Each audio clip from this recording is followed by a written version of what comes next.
Sunday in San Diego and all over this beautiful city. There are signs of the U.S. Navy and U.S. military presence. And every Sunday, the Padres honor the U.S. military. Today, we'll do the same as the Bucks get set to play the Padres in Game 4 of this 4-game series.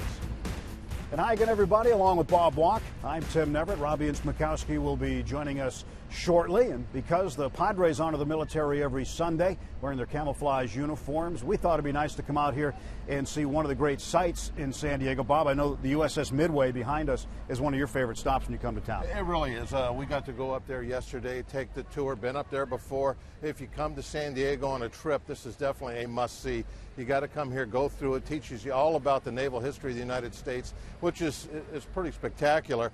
And then this really does have a very historic tone to it. This ship in particular, that long career like you talked about, ended in the 90s, and it ended really kind of in a flourish.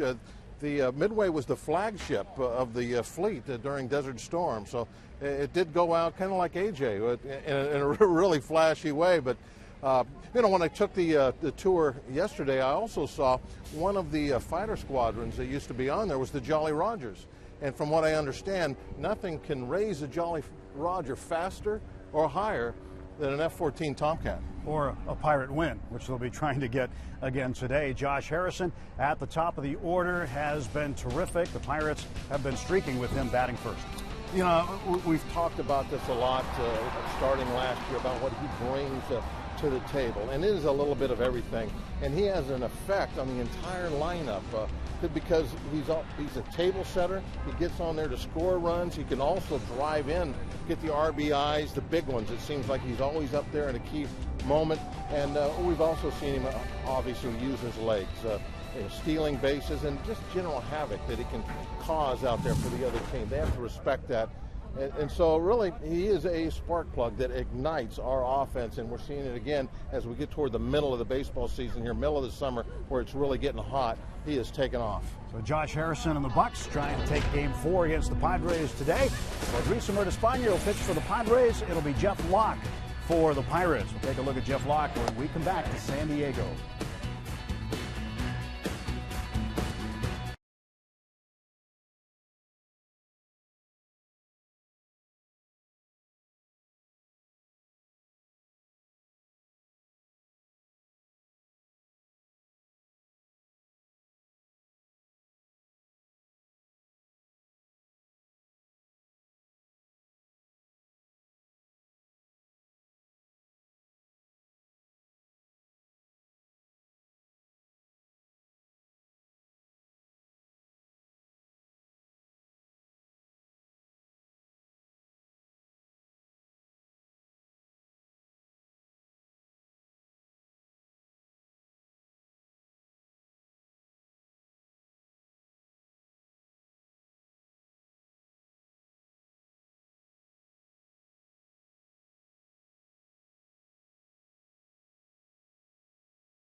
morning in San Diego. It's another gorgeous evening here in Southern California. And at Petco Park, Jeff Locke preparing to make his start tonight. The lefty, a good outing last time out, Bob, against the Miami Marlins. He certainly did. And one of the things that is always what we look for is the command of his pitches. And that was key, especially that curveball in that outing there. You saw a couple of them right there in the highlights. And that's what we're going to look for tonight. We're going to check out that curveball. It's been a great pitch for him this season. And if he can locate it again this evening, it's going to be a good night. A lot of pressure on Jeff. The whole rotation is doing so well. He's slowly working that ERA down with the rest of the guys. He makes just his second career start against the Padres, looking for a victory. Andrew McCutchen and crew looking for a series win here in San Diego. Let's send you back to Pittsburgh right now. Dan Potash is standing by with this State Farm game break.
Sailing along here in this series on this road trip. Pirates trying to take game 4. Give it 3 games to 1 win in this series. And if they get out of here with a series victory, they've done well, winning 4 of 6 for their last 6 here at Petco Park on a Military Appreciation Sunday afternoon. They do that every Sunday here. And Neil Walker getting a word in also.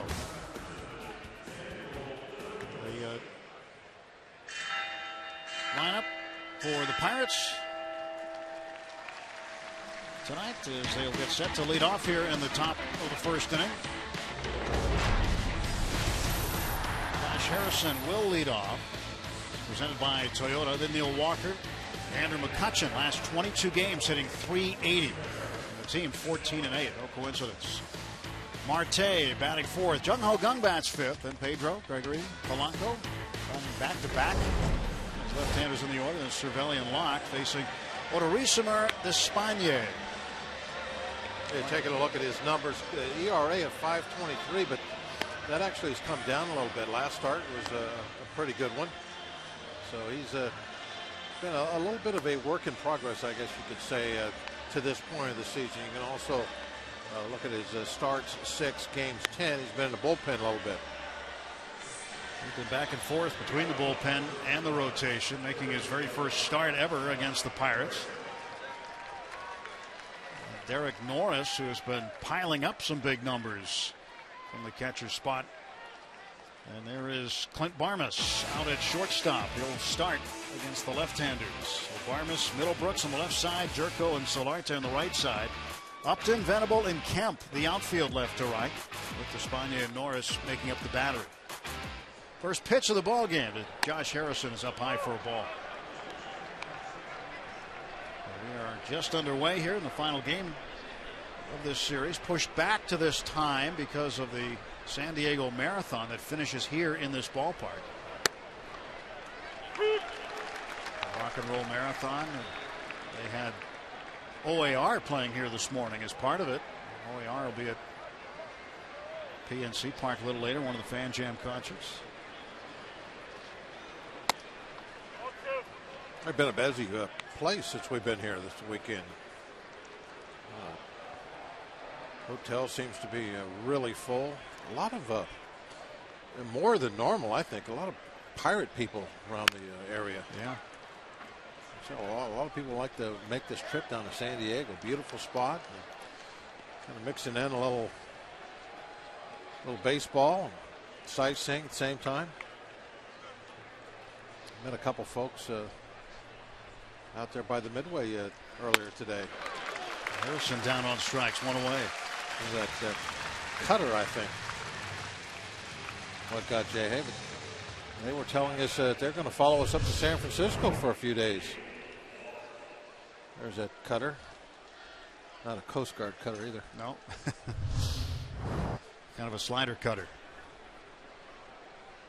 Yeah, a lot of Bucks fans have made their way here. In fact, the hotel clerk today told me that 1,000 people were checking in to that hotel just today. Hotel that we were checking out of. It is a giant hotel, that's for sure. Huge. Neil Walker batting .263. He's up in the 2 spot again. Probably the biggest hotel we stay in throughout. I think you're right. Walker will take a strike. 1 ball and 1 strike to Neil.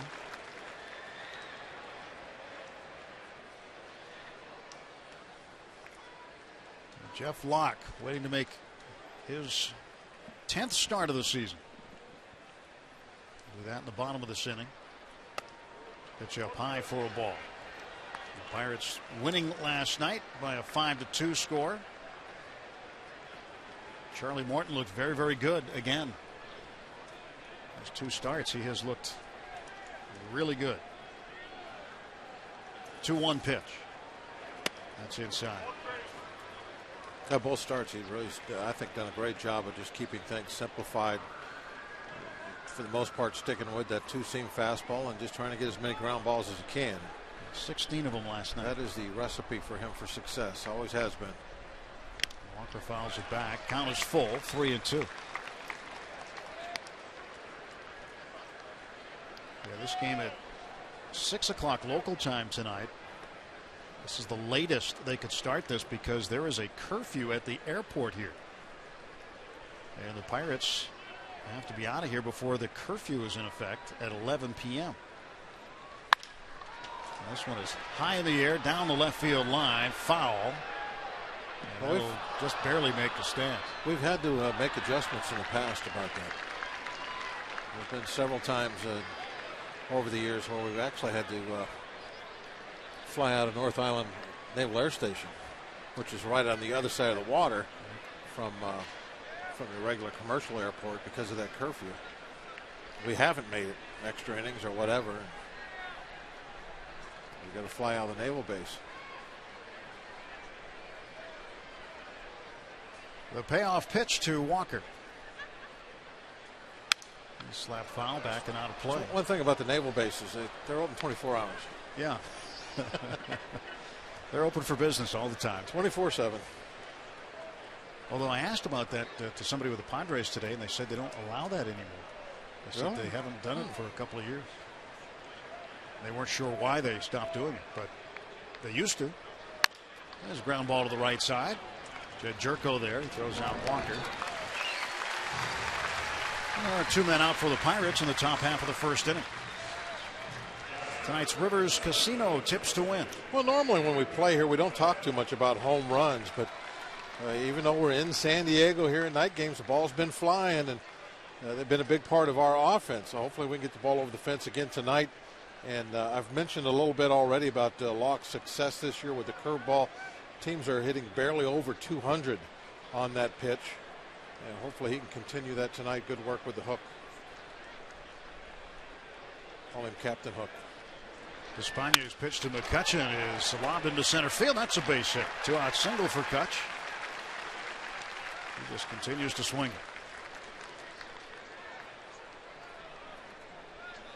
Last night, right at the end of the game, these 2 young boys had been cheering on McCutchen. They got the old school Pirate uniforms on. Kutch, when the final out was made, went over. He says, "I love you, man. I love you." What a cool moment. He just made those 2 kids' month, maybe their year.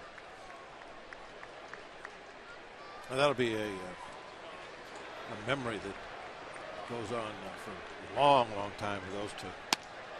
Those guys will be adults, and they'll be talking about, remember that time? And it's little things sometimes that ball players do that fans remember for extended periods of time.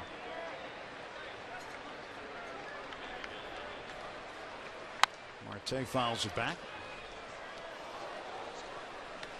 1 ball and 1 strike. Now our camera guy Rusty caught that last night. What a good job. Happened to be right in the right place at the right time.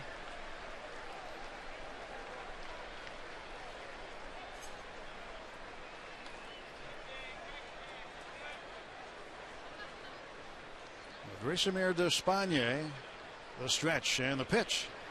It's fouled back, and it's 1-2.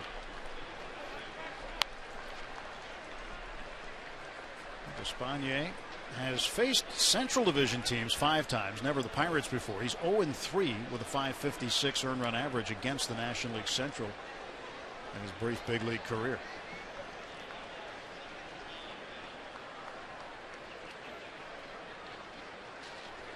Outside to Marte. Count is even 2-2. Yeah, he needs to work on that ERA. That's always something that is a little embarrassing when you have an ERA up in the 5s.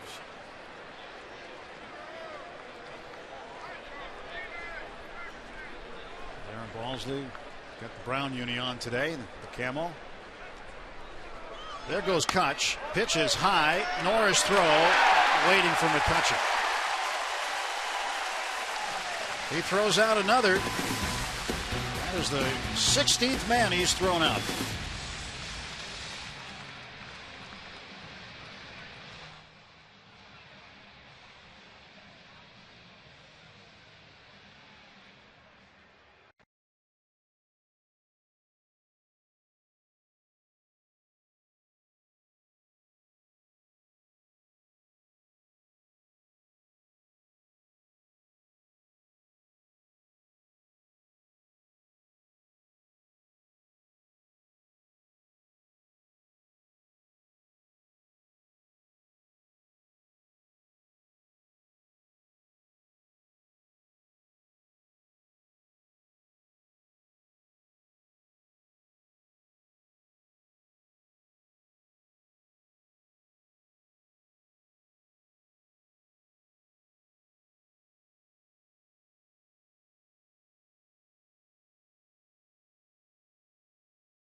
the lineup for the Padres tonight. Hervé Solarte leading off this season, doing a good job with runners in scoring position, hitting .385. Derek Norris moves up to the 2 spot in the order. Justin Upton, Matt Kemp 3 and 4. Will Middlebrooks bats 5th. And Jed Jerko, Will Venable, Clint Varmus, and Luisimer Despañez. Jeff Locke set to face Solarte to start his work tonight. You see Jeff's numbers on the year. Now, he has been working on that ERA of his and moving it down. And hopefully tonight it'll take another big jump, maybe down into the lower 4s. You can kind of take a deep breath. You get it down around 4.5, a little under 4.5, 440s. Then you're like, okay, I'm in decent territory. Strike to Solarte. One of the keys for Jeff to have success, he's got to paint. He tries for those corners, and if he's getting the calls, he's probably going to have a good night. 1 ball and 1 strike. Jeff Nelson, the crew chief, calling the balls and strikes tonight. That control is always a very important for Jeff. And occasionally he'll get to where he has some trouble with some walks.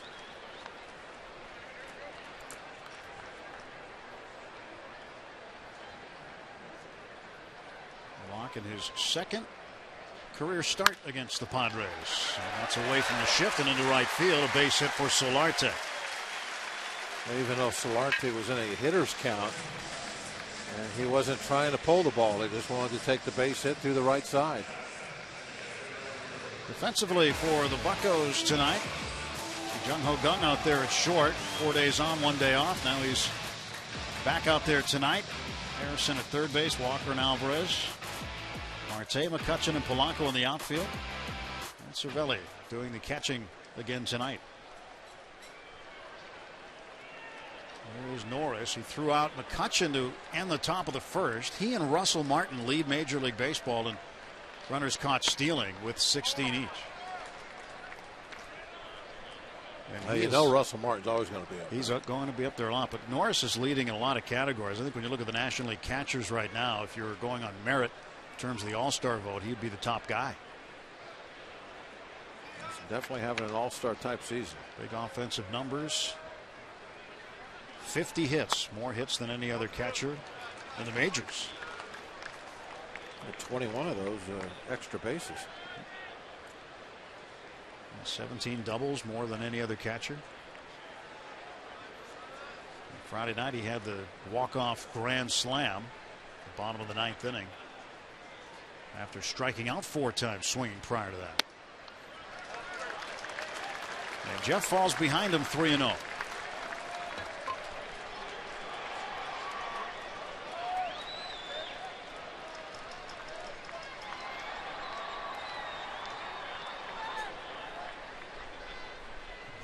And Locke right here, the 3-0 pitch. Gives him a strike. 3-1. Pirates starters over the last 10 games are 8-0 with a .206 earned run average. Starting pitchers during this good string the Bucs have put together have been terrific. Even Friday, you look at the effort that Liriano put out there. He got a no decision out of it. He certainly pitched well enough to win.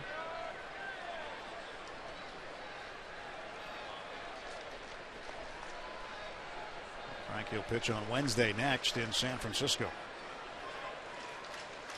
Pitch to Norris. Ball 4. Yeah, that's what I was talking about with the base on balls. It gets him in trouble occasionally with it. You know, now 2 guys on, nobody out here in the 1st inning. Your big concern in that 1st inning is not to have a big inning. Even if you give up a run, okay, 1 run, but now you put yourself into a position where they got an opportunity. They're looking now at breaking the game open early, maybe getting 2 or 3 runs. You get a couple of guys on with nobody out. That's the first thing you think on offense is, okay, here we go. That was a bad base on balls. He starts Justin Upton out with a ball outside. Cervelli needs a word. It's 1-0.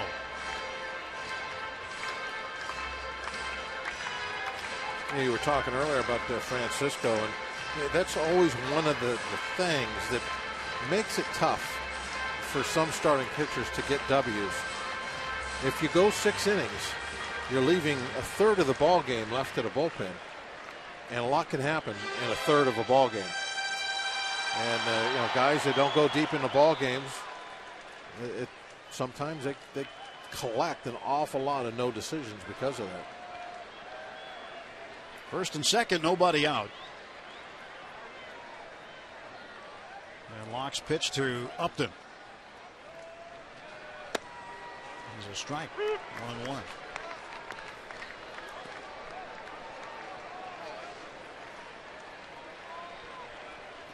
Runners in scoring position, hitting .314. Upton off to a pretty good start. He's flirting with .300 for batting average currently. Locke checks the runners. Now the pitch. Just on the corner. He's trying to paint Bob. He's just outside the lines a little.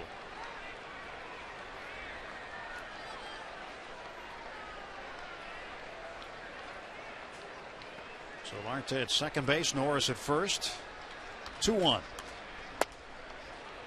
And he did get the call in the corner that time. That evens the count, 2-2. Able to just barely nick it. That's a great pitcher's pitch. Not only was it on the edge of the strike zone, edge of the plate, it was also right at the knees. Beautiful pitch. That's catching the corner. Yes. 2-2. And Upton strikes out looking. So Locke with his first punch out of the night. There's one down. Oh, how about that? He gets the base on balls to get himself in trouble, and then just pitches brilliantly against the absolute toughest guy in their lineup. Makes some great pitches control-wise right on the corners. Well, one out, Matt Kemp the batter.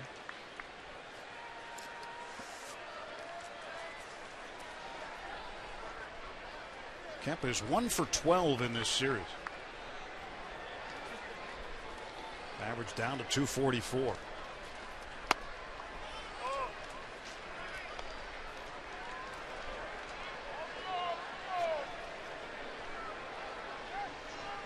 Right-handed hitters in the lineup for Bud Black, although he elected to go with Will Venable tonight, the left-handed hitting center fielder. Against Liriano Friday, he had Abraham Almonte, a switch hitter who can bat lefty and righty. Of course, he batted right-handed against Liriano in that game. But today, Bud electing to stick with the veteran center fielder and left-handed hitter Venable. Almonte came up with a big hit Friday that tied it in the 7th inning. 2-ball, no strike pitch to Kemp. Now it's 3-0. We saw this before. Jeff fell behind 3-0 to Norris. He ended up walking him. Now in a tough spot with Kemp with 2 on and 1 out.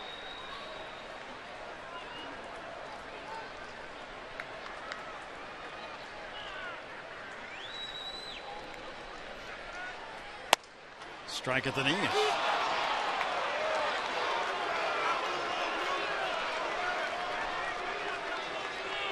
Sometimes on a 3-0 count, the umpire will do you a little favor. Give you a pitch that's kind of a borderline pitch. Did him a little favor there. Probably won't call that same pitch a strike again this at bat. That was across the border. A little bit low. Yeah. Jeff got a favor there. Here's the pitch to Kemp. Now the count is full at 3-2. So Locke's able to come all the way back and fill it up.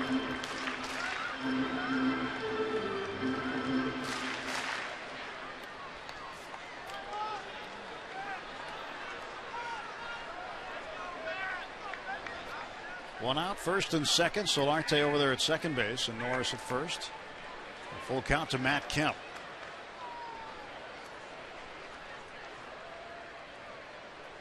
Locke will look Solarte back to the bat.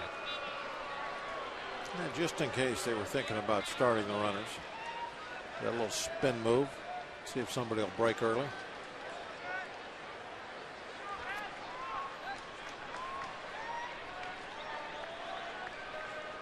3-2. And he walked him with a pitch up and in, and now the bases are loaded with 1 out. 2 walks here in the first, and Locke pitched himself into a jam. Ray Searage is going to call timeout. He wants to have a word. Hopefully he's spotted something that he can help Locke with a little bit. As I was talking about earlier, you're in a position to kind of let things get away from you early on. You give up 2 or 3, and Locke did this the other day. I think it gave up 3 runs early in the first inning.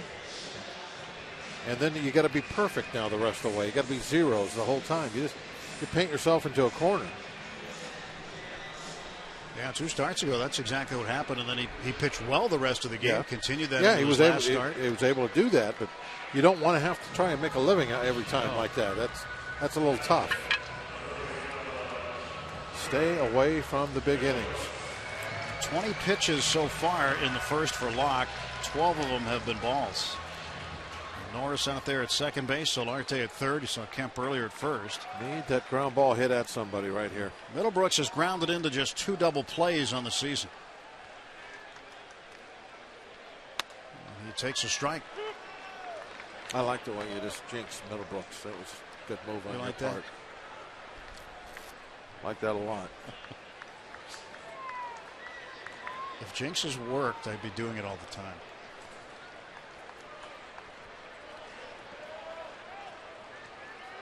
Here's the pitch.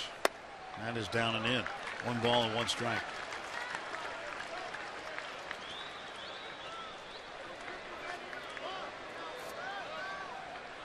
One and 1 to Will Middlebrooks. I can't find it here, but I don't think he's ever hit into a double play with the bases loaded. Maybe this is the first time for everything. Yeah.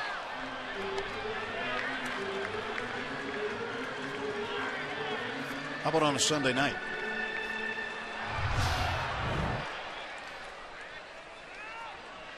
That must be a relocated Pirate fan. A little out of practice. They put down that cell phone. You might catch one. Down the cell phone and watch the ball game. Rare error by a Bucco fan. Middlebrooks, ground ball wide to third for the count to go to 1-2.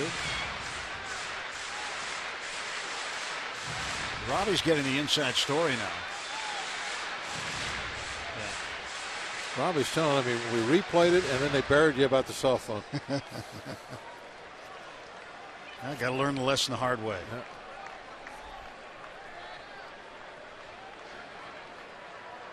Yeah. 1 out, base is full, and Locke ready to deliver the 1-2 pitch. Just off the plate.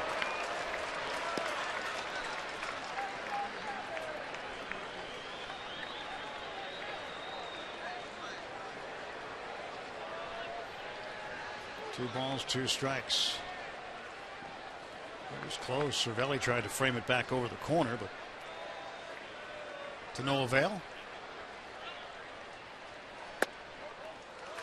The count is full, and there's nowhere to put Middlebrooks. The Jets got to come with a strike here.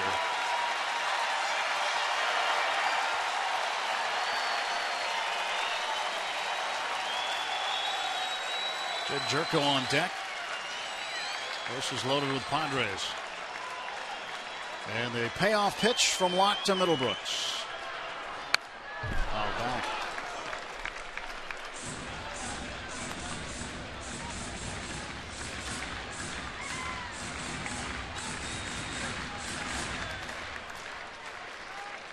It's only the first inning, but we're already having a big pitch, a big moment in this game for both teams. How will this play out? 28th pitch of the inning for Locke. Struck him out.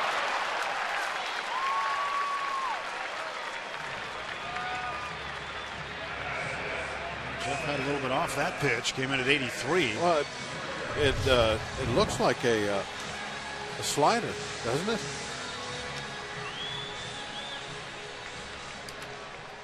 But Jeff doesn't throw a slider, so I'm not sure what to call that. His curveball is down in the 70s most of the time. Here's Jed Jerko. 2 outs, bases full of Friars, and he loops one into short center field. McCutchen's not going to get it. Padres are going to get 2. Solarte and Norris score on the 2-out single by Jed Jerko. He made that great 3-2 pitch for the strikeout, and none of it mattered. The broken bat, base hit, good location on the fastball. Tried to get it in and did, but it didn't matter. Made some firewood out of the bat and got the hit. Some folks in Morgantown area with mixed emotions. They're probably Pirate fans, but certainly Jed Jerko fans, former Mountaineer. Here is Will Venable. 2 on, 2 out.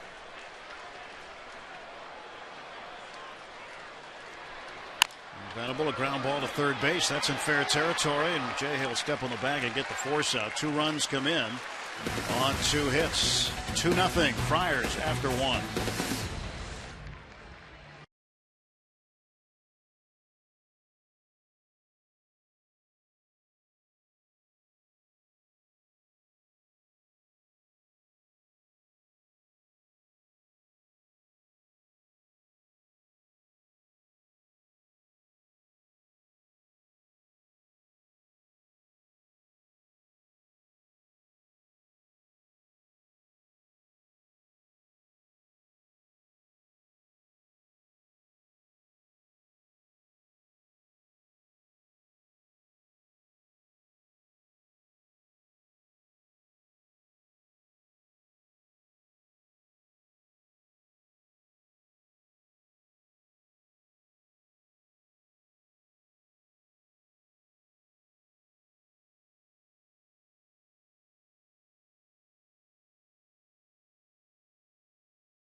Is brought to you by Toyota. Toyota helps you get the most out of your drive. Just ask a friend who drives one. Toyota, let's go places. By Barrel Automotive, we're driven to be better. And by PNC Bank, for the achiever in you. Let's go Bucks. Some neat shots aboard the deck of the USS Midway, not too far from here, just walking distance from the ballpark. 2-0 Padres. Jed Jerko's broken bat looper into center field scored 2. Now Marte, who was left at the altar when McCutchen was caught stealing, leads off with a fresh count against Espana. Jeff, 2 walks, 2 strikeouts. Looked like he was getting close to getting out of that bases loaded jam, but the first pitch to Jerko ended up on the grass in center field. Marte lays down a bunt, stumbled getting out of the box. Espana bumping in with Middlebrooks, but able to complete the throw to first. That little bit of a slip coming out of the box, I think, cost Marte.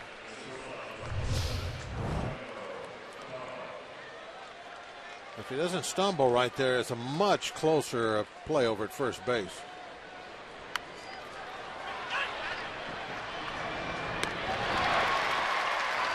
Might still get him by half a step, but he'd have had a chance.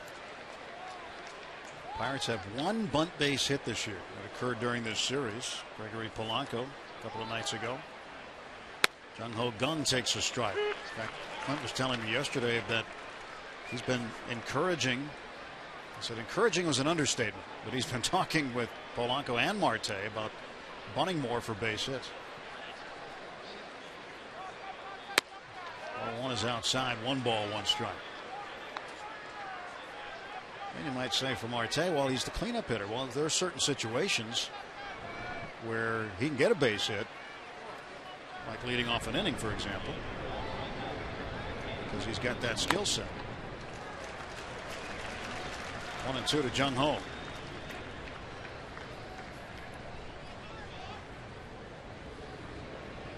Down to 3.02 average. Night off last night. Facing Despaigne. 1-2. Side 2-2. Despaigne defected from Cuba while in Europe for the 2013 World Port Tournament. You wonder why they ever even traveled. Seems like every time they left the country, they lose a couple games. Guys have help doing it. Scum goes down looking. 2 down. Let's take a look at this Point Park University tweet. An interesting one from Cowboy 2503. Hey, look at that. Seeing my old ship that I served on from 1985 to 88 was so cool. Thanks. There she is. Still in very good shape. Took that tour. It looks like they could fire up the boilers and take off anytime they wanted. It's in great shape still. The elevators are still working, going up and down. Not the people. There's no people up elevators. We're talking about the big ones for the jets. They have made some little adjustments. There's a nice restaurant on the hangar deck now. Where you can get something to I don't eat. think there was one in 91 when it was Probably not. Desert Storm. No, I don't think they had the coffee shop there. Pedro inside, 1-1 the count. Pedro's been doing a pretty good job with the bat lately.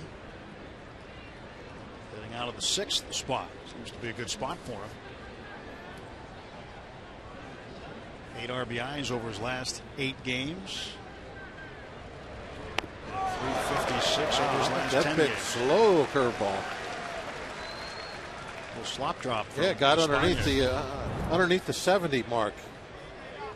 69 miles an hour on that big slow hook.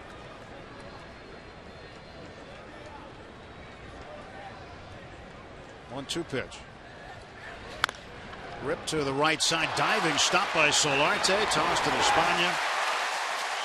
That does it. Pirates gone in order in the top of the 2nd inning. 2-0 Padres. San Diego over the USS Midway.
It's Mikowski. Anyone that knows Clint Barmas knows he's a classy guy. He was classy when Troy Tulowitzki took his job in Colorado almost a decade ago. Classy when Jordy Mercer took his job here with the Pittsburgh Pirates. And I asked manager Bub Black what type of influence he's been in his short time here with the San Diego Padres.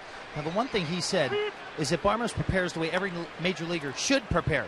He said he's been a great sounding board for the team, even though he's not really an outspoken guy. He said he never has to worry about what comes out of his mouth. He goes about his job as professionally as anyone he's been around in areas ripping a base hit. But it sounds like, Tim and Bob, it's the same old Clint Barmes that we've seen here the last couple of years in Pittsburgh before he went out west. Yeah, he's a good teammate. And when the Pirates were here Thursday, the Padres were having a simulated game that Barmes was taking part in. The reception that he got from a large group of his former teammates was really one that you don't see very often, if at all. It was a large group of the players came to greet Clint. They all chatted for quite a while. They really liked him as a teammate. He did a lot behind the scenes in a good way for the Buccos. Espana takes that one outside for a ball.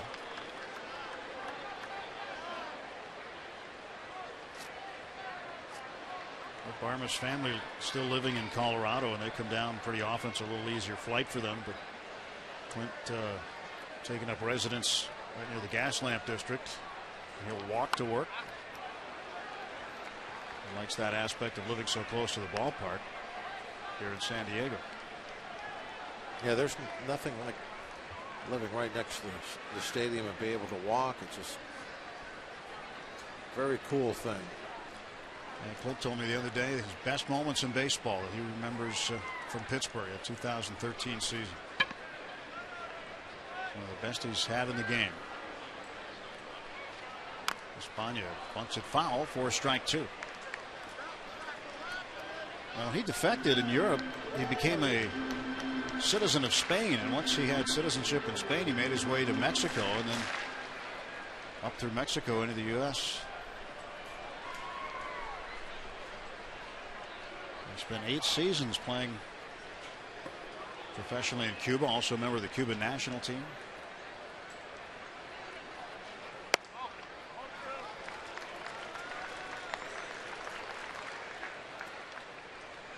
So more and more Cubans not only coming to the U.S. to play in the major leagues, but Japan has now signed a number of Cuban players.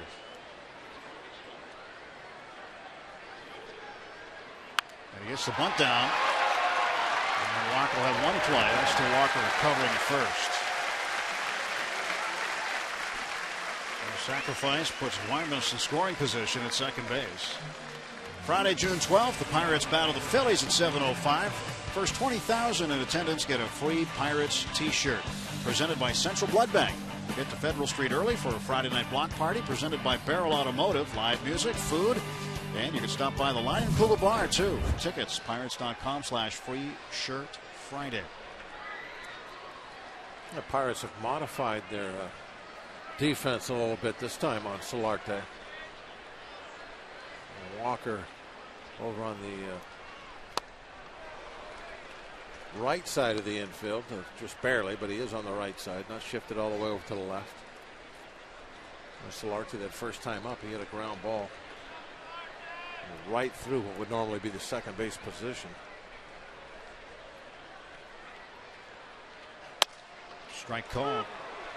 Walker now basically playing where you normally would with a right-hander hitter up that is considered more of a pull type guy. You just kind of play him right over that edge of the mound. Be lined up with the umpires. You can see Walker there in the background, right over the edge of the mound. One of the things I can still remember was anything on my left that was on the dirt. If there was a right-hand hitter to hit it, if I didn't mess with it, just let it go, it was always right at the second baseman. Hard to get used to that, the way they move around a lot in the big leagues. 1-2 pitch. Down to third base. Jay Hay looks Barmes back. Throws on to first to record the out. 2-man out. For Bob Barmes at second base, the result of a sacrifice bunt by Espana. Realize this, that was the first successful sacrifice bunt this year for a Padres pitcher. The Cubs are the only National League team that does not have a pitcher with a successful sacrifice bunt. That to me is absolutely shocking. Shocking number.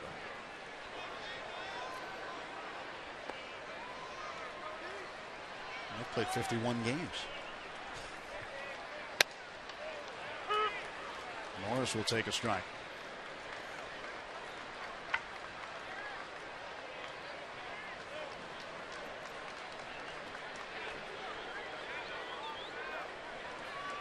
Two down and Locke pitching to Norris. Norris walked and scored in the first. Strike two. Norris has an interesting nickname that he's developed here in San Diego. Norrisaurus Rex. Not really sure the A little long. origin of that. A little long for a nickname, I think. Norrisaurus Rex. Don't you think it's long for a nickname? It is. Slaps it right to Pedro. Dropped it. Around third is Barnes. He will score. It's 3-0. In and out of the glove of Alvarez on a line shot by Norris. Norrisaurus.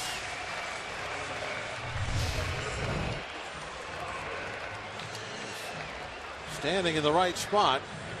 Failed to corral the baseball, though.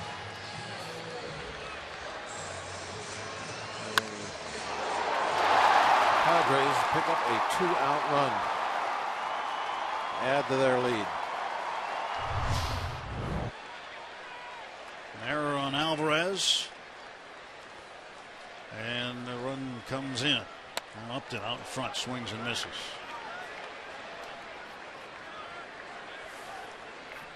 Seventh error this season for Alvarez.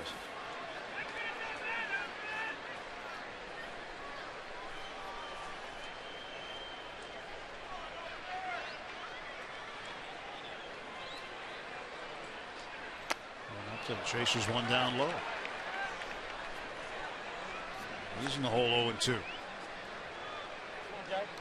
Upton struck out looking in the first. Nice sequence of pitches that Locke had with him the first time up. An outside corner at the knees, then one inside corner and blocked him up.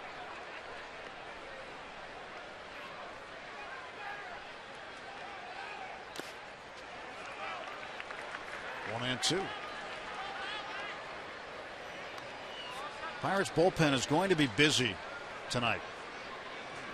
Second inning is not completed. Jeff Locke is pushing 50 pitches. Yeah, already. that's definitely going to be an issue in this ball game at this point. Getting out of this inning, he essentially will be at 50 pitches. And being down 3 runs, too, is also getting behind the 8 ball. Both things.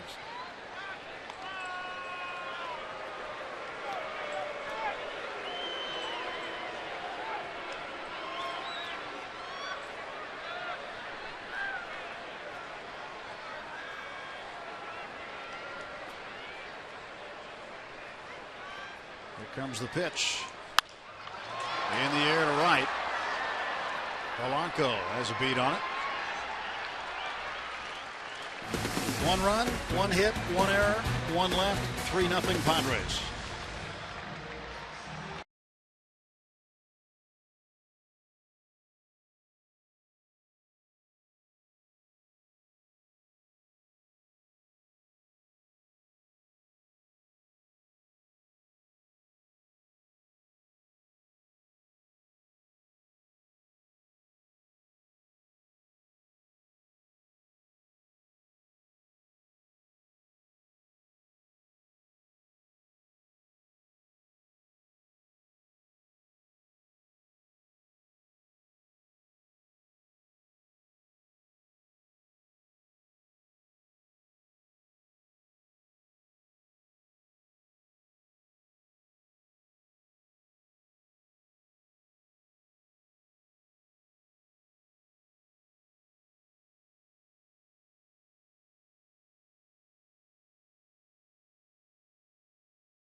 improving. Pirates this season, you look at games 1 through 12 and 37 through 49, the wins and the losses. You follow along there. The batting averages continually climbing. The OPS continually climbing. The runs per game also gradually climbing. Right now averaging 5 runs a game. Well, it's a great trend, isn't it? You can only go up. Keep it going. Heading in the right direction. Hitting coach Jeff Branson keeping a careful eye on what's going on. He and Jeff Livesey working with the hitters, and these guys are usually the first coaches through the door, and they're out here doing a lot of early work with the players, not only on the field but underneath in the batting cage, no matter what stadium that the Pirates are playing at. Polanco's first at bat. He is the number 7 hitter, starting the top of the 3rd.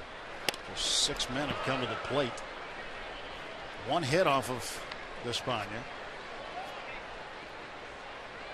That was McCutcheon in the first, and he was caught stealing by Norris.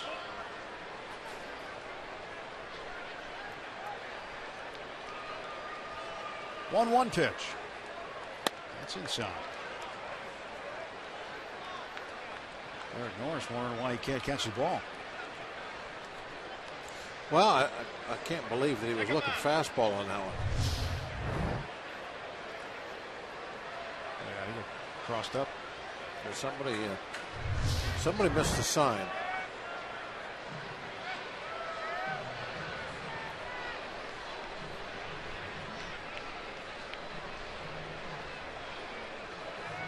Did it hit anywhere else other than his glove? No, they might have nailed his thumb, perhaps.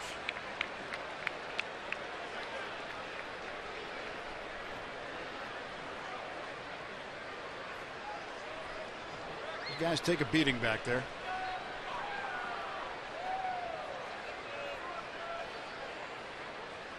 Polanco deep to left field. This ball's going into the track. It's Upton. He leaps and makes the catch against the wall.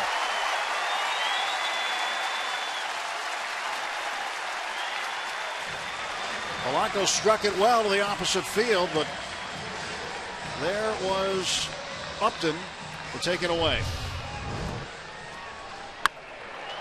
Yeah, normally you don't get all that charged up about a fly ball here, but the ball has been carrying this weekend, and thought maybe that one would get up out of here.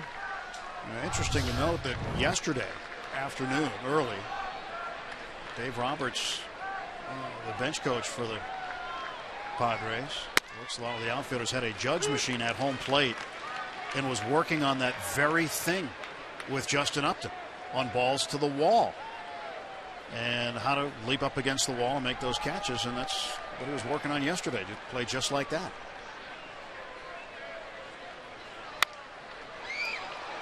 Dave Roberts' birthday today, by the way.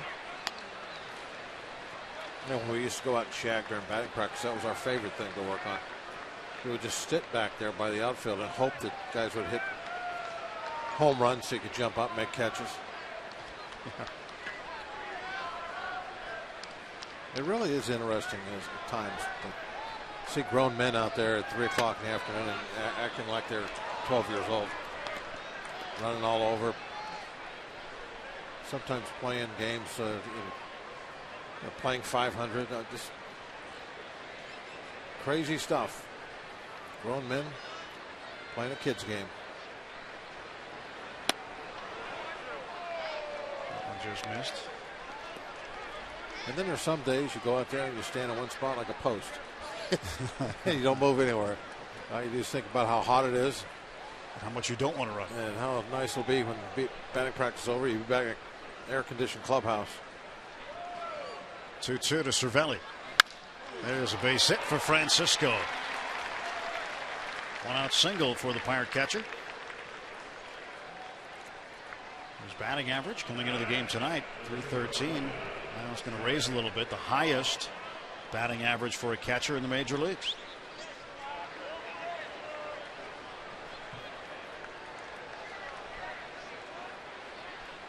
One on and one out.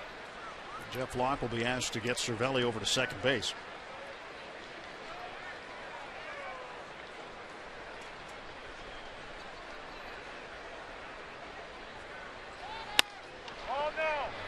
Jeff. Tough one to bunt there when they throw a fastball up and in on you.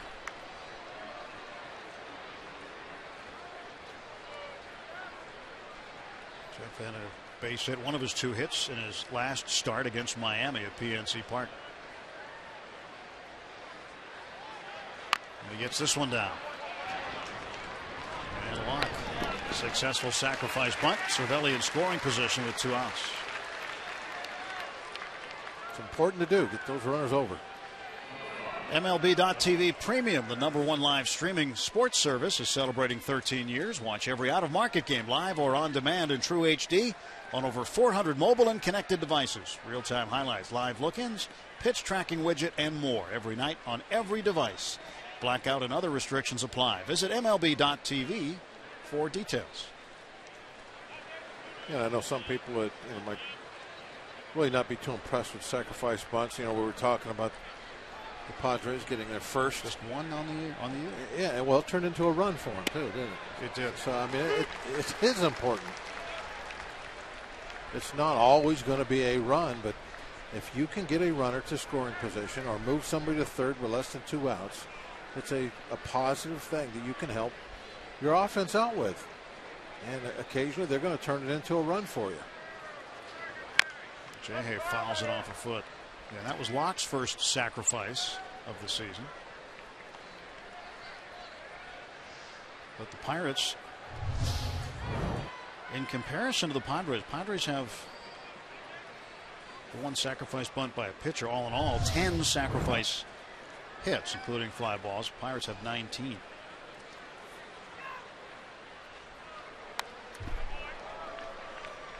Still 2 strikes on Josh.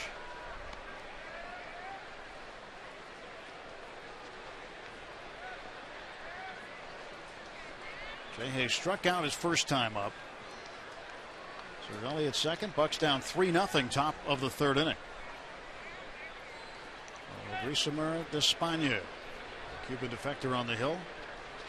And he strikes out J-Hay for a second time. No runs, 1 hit, and 1 left. At 2.5, it's the Padres 3, Pirates nothing.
Baseball on Root Sports is brought to you by the Chevy Equinox and your Western PA Chevy dealers.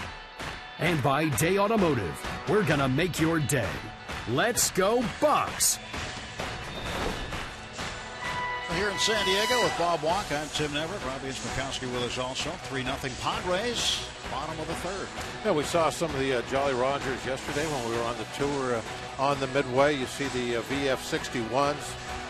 They are from, I think, the 70s and 80s. The squadron number has changed a little bit over the years. first one was Squadron 17, VF-17 in World War II. They were the first Jolly Rogers. The squadron commander picked the Jolly Rogers because they flew Corsairs and he wanted to keep the pirate theme. So that's where the Jolly Rogers came from. Back in World War II. Their wings went down and then down and up. Yeah. Kind of neat. Gulls, like seagulls. Yeah. You know why they did that? Why? Corsair swung such a huge propeller that they have to have those inverted wings in order for the propeller to clear the deck. Things you learn sitting with Bob. There's a base hit for Kemp, his second hit of the series. Padres are doing a pretty good job of beating that shift when it's available to them tonight. A couple of times now Walker's gone to the left side of the infield and a couple of ground balls. See Walker over there in the shortstop side. And a ground ball right over that edge of the mound. I was telling you about the edge of the mound. It's a lot of right-handers will hit the ball there. So Kemp aboard to lead off the bottom of the third. Middlebrooks the batter.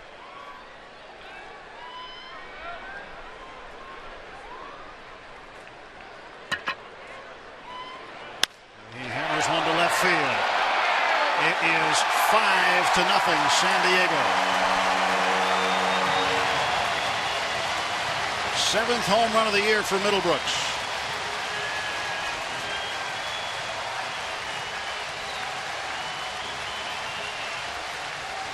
It's just not looking like Locke's night, obviously. The trouble started in that first inning. A couple of walks. Pitch count got away from him. If he could have kept it at the 3 runs, then you're doing all right. But now they've added 2 more on.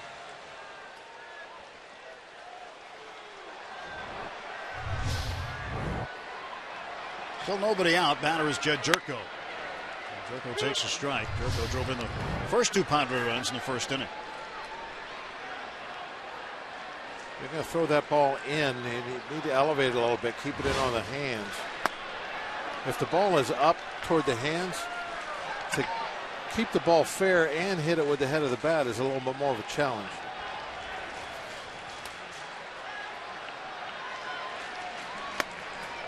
Two and one to Jerko.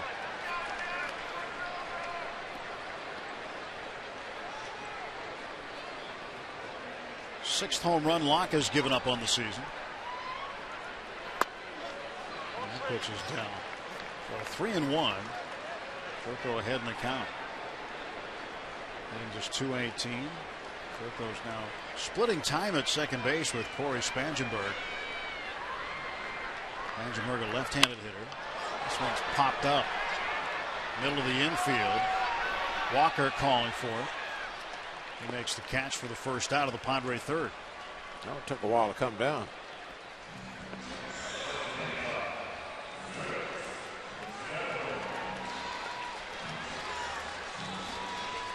You mentioned the Corsairs earlier. I believe there's one in the hangar, isn't there? I think there was one there last year. Yeah, I think they have a couple of them in there. Pretty neat to see. Reminded me of the old TV series, Baba Black Sheep. Yeah. About Pappy Bullington and his crew in the South Pacific. Very interesting planes, the way they look. You mentioned the wings. They got the big radial engine and those big radials. I think are just amazing, mechanically, just to look at them.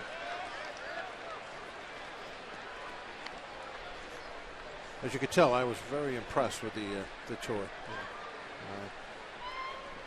Again, I said this in the open, but I'll say it again. If you come to San Diego and you're taking a little bit of a trip and you're going to spend some time here, go down to the Midway and take the tour. It'll be well worth it. 3-0 pitch. In for a strike.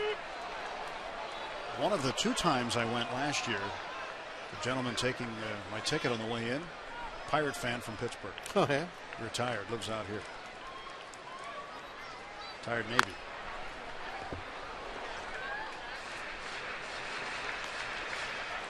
As you all know, Bob, you meet Pirate fans everywhere. Yep. There's must be a dozen of them that have my picture with them on the Midway. 3-2. A little low, ball 4. They want an appeal. But John Champagne said he didn't go, so that is going to be walk number 3 for Jeff. Day automotive this day in Pirates history. This day 1971, the Pirates beat the Cubs 6-0. Steve Blass threw his second consecutive shutout, allowing just 5 hits and walking 4. Richie Hebner and Willie Stargell each homered off Fergie Jenkins as the Bucks pounded out 10 hits off the future Hall of Famer. For Stargell, it was his 17th home run. He'd go on to hit 48 that season. That was a pretty good string for Steve. I believe that was the second of 3 straight. Yeah, look at that complete game too. You know, half of his wins were complete games. The reason I pointed out is he just a lot of people they have never seen one. Not sure what it is. Well, it's simple. It's the guy that starts on the mound. He ends the game on the mound. Finishes on the mound. Yeah, Steve did a lot of that. But Barmes is 1 for 1.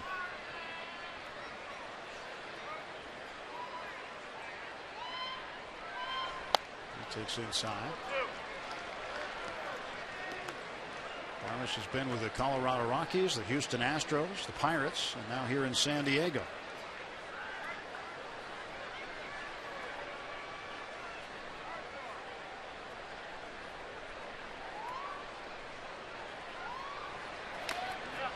And run around, that ball gets away.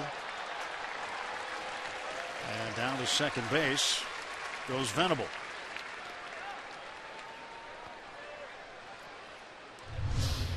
This one probably should have been stopped.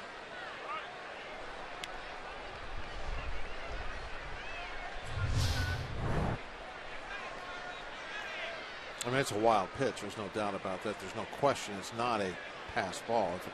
If it bounces, it's a wild pitch. I think Cervelli will tell you that that's one he should block.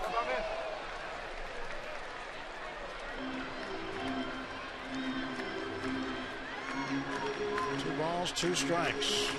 Barmes hit his first career walk-off home run. It was on opening day for the Rockies a number of years ago, and it was against the Padres and Trevor Hoffman, whose number 51 is retired here. And Barmes is 2 for 2. Venable coming around third. He is coming to the plate. He will score. Down to second base on the throw is Barmes with an RBI base hit. And it is 6-0 San Diego. Well, definitely every run right now really hurts. That's for sure. Didn't want to give up another one. And I'm sure Kutch didn't want to make this throw the way he did. This ball had to slip out of his hand or something as it goes way high over everybody's head. And Barmes never even had to think about slowing down. Anytime the hitter sees the flight of the baseball coming back toward the infield and knows it's high enough that it can't be cut, they are never going to stop. They're going to keep going to second base and put themselves in the scoring position for a base hit. Espana, the pitcher, fouls it off to the right. You don't necessarily have to hit the cutoff man, but the throw has to be low enough to where it's a possibility. As Barmes is getting toward first base there, he saw the angle the throw was coming in and knew that, well, he can't cut it. It's going to go all the way home, so I can cruise on in the second. 0-2. To Espana with the sacrifice bunt in the second inning. The first one of the season by a pitcher for the Padres. And again, in comparison, you look at what the Pirates pitchers have done. They have 11 successful sacrifice bunts. I think every team in baseball, well, every team in the National League, would say they should have more than whatever the number is that they have.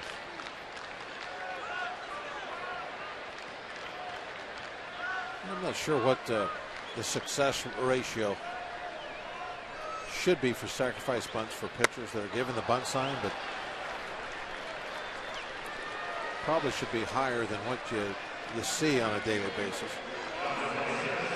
Third strikeout for Locke, and the order turns over to the top end. Yangervis Solarte. Solarte 1 for 2. Singled and scored in the first. Grounded out to Jay Hay at third in the second.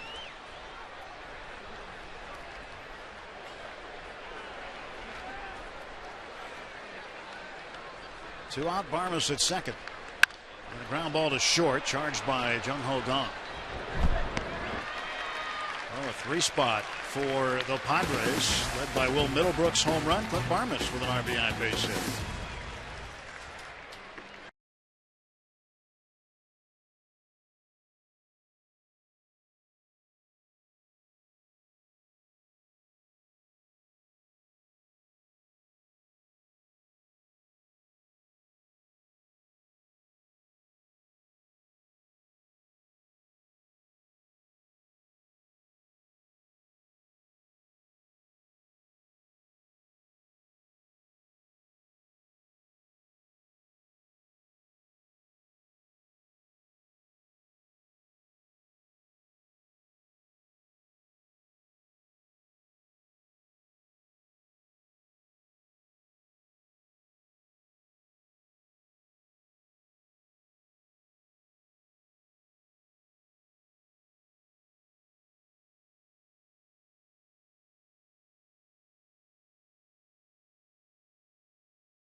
Action for 3 weeks with tendonitis in his left wrist. Yesterday, he took a step forward by swinging a bat for the first time. He hit off a tee in the cage before the game, so slowly making his way back from tendonitis in his left wrist.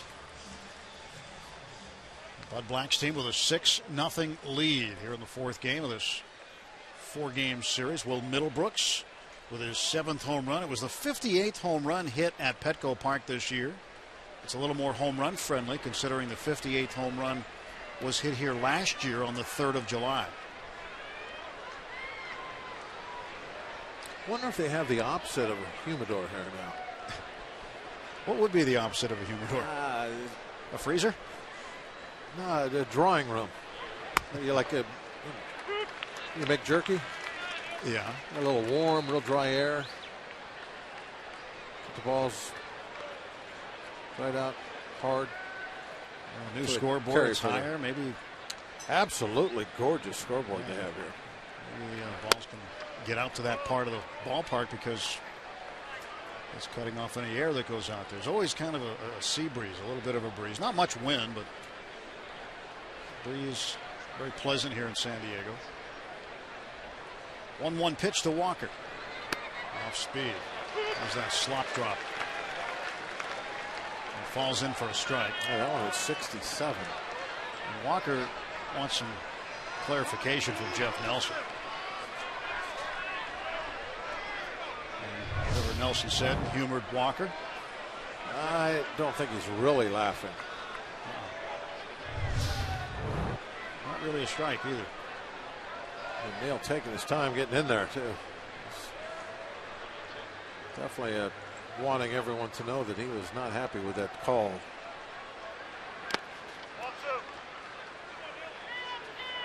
Ball and 2 strikes to Walker. He's 0 for 1. Grounded out to Jeff Jerko at second base.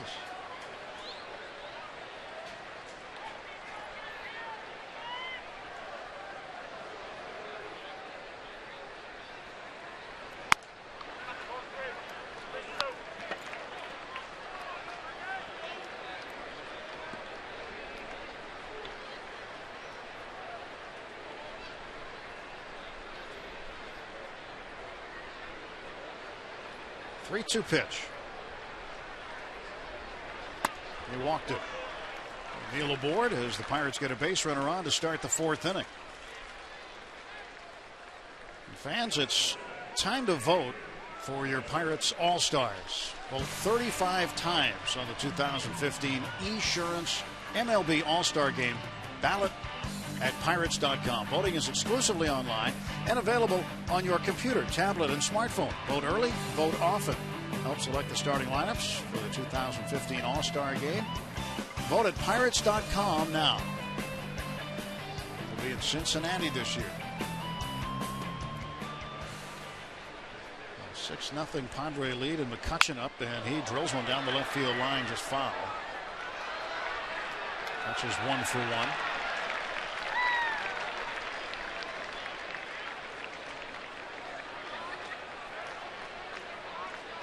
Some slick fielding over there. Made the play for sure. That's a souvenir. The catch can give somebody in left field a souvenir. This one hit high in the air to center, playable for Venable. Drifting over to right center, he'll make the catch. Catches 1 for 2.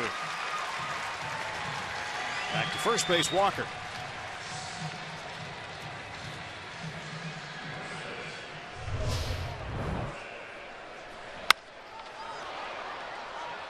Slamming the bat down. He was not happy with the results of that swing. Definitely got a good pitch to hit. Now that I think is what irritates a hitter more than anything else, when they know they've got what would be considered a mistake pitch location wise and they don't do anything positive with it. I mean, that looked like it was middle, maybe right at the belt.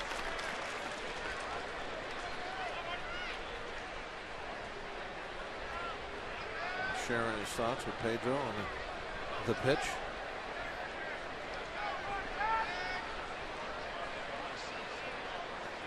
Espana is 0-1 to Starling Marte.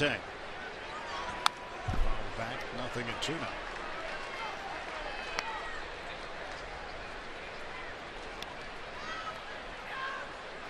I asked Clint Hurdle before the game about Espana. I said, we haven't seen this guy before. It's the first time the Pirates have seen him. And he said, well, he'll remind you of El Duque, Orlando Hernandez, who is also a Cuban pitcher. He said, at least in terms of his delivery. Marte in the air to center field, and over toward right center. Venable still drifting back near the track, makes the catch. And Walker back to first again. So 2 fly balls to center field after the walk to Neil Walker. And with 2 outs, the Bucks will send up Jung Ho Kang.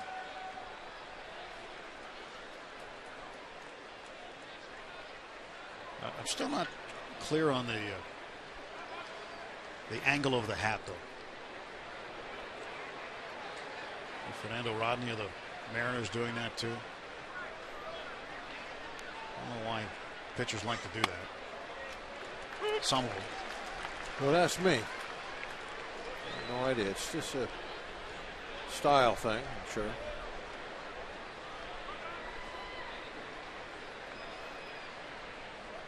Everybody has their little preferences of things. Pedro, for instance, he puts his ears up inside of his hat. Young fooled on that last pitch. He's just dipped under 300 now. Some guys will kind of form the brim a little differently than others. The bell of the cap.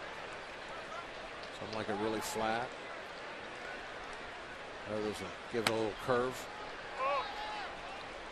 Got to personalize those hats a little bit. Not much you can do to look different. You used to look different. You'd wear your pants long. Can't do that anymore. And the stirrups are gone out of the game. The real stirrups. Everybody's pants are down in the shoes. This foul ball will just make the seats.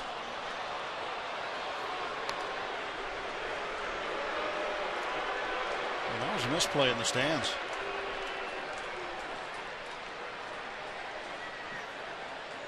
Wow. Another Pirate fan with a misplay tonight. That's 2. You won't see this again. Well, that one went right through his hands, and now he did it the right way. No cell phone, 2-handed. Just couldn't seal the deal.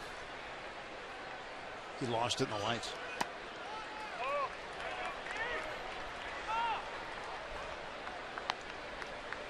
Two and 2 to Jung Ho. No, don't give excuses. See that? Just accept it. Wear it. Take responsibility. You missed it. Take ownership of it. Yeah. You look like he's saying why, giving a reason why he missed it. Ground ball past the mound, slowly hit, charging his Barnes. His leaping throw gets gone. Pirates leave a man. No hits. Still 6-0. Padres.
With the energetic Sean Casey for the grand opening of Casey's Clubhouse, an exclusive wheelchair-accessible play environment in Upper St. Clair. Join Casey and Pirates Charities as they celebrate the opening of this state-of-the-art playground on a day in the life, Tuesday at 6 on Root Sports. More Bucco fans here in San Diego. Plenty of them. And Norris, first ball swinging, rips it foul.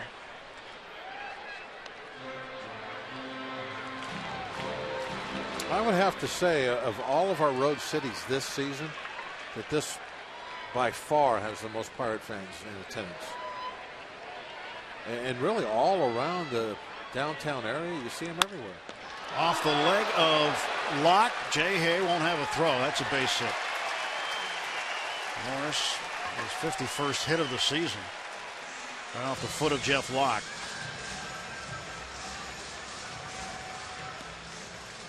I guess that might give an indication of what kind of night it's been for Jeff so far. Yep.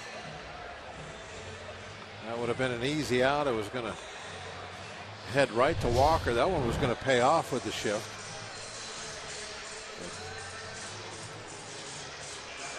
Locke's heel got in the way.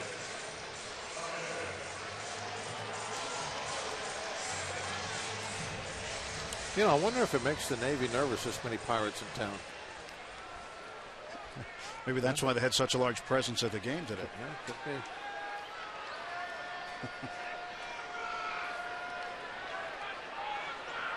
It's a good point. There's a looper over the glove of Jung Ho. A hit for Upton. He's 1 for 3. Back-to-back singles off Locke here in the fourth.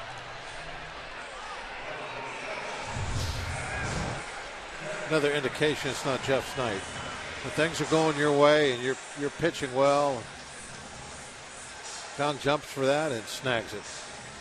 On a bad night, it's just high enough. And sometimes that really is the difference in what's going on out there.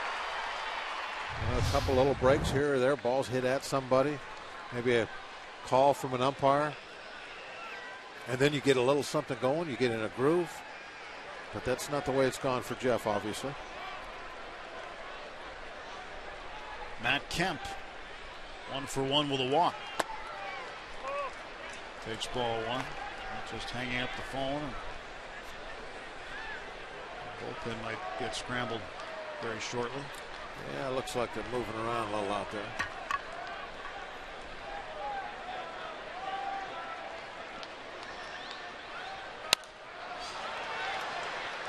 1 ball, 1 strike to Matt Kemp.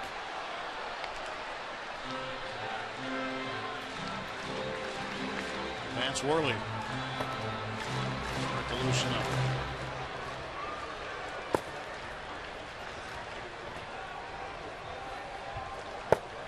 Locke had a scoreless inning streak of 10 2/3 coming into the game. Gave up 2 immediately in the first, 1 in the second, 3 in the third. Padres have scored each inning so far, and right now it's set up shop, first and second, nobody out. Kemp, a little nubber. Locke looks at third, throws to first. Well, he must not have looked at third because he would have saw he had an easy out there.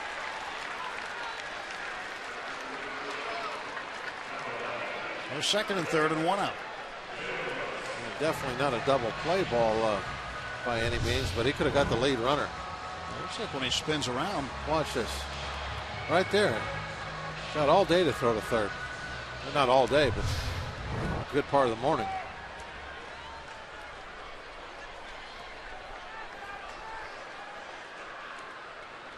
Again, that's the way things are going. He had should have had an out at third base. Infield comes in for the Pirates. Middlebrooks fouls this one off. See the difference that makes? Yeah, big difference.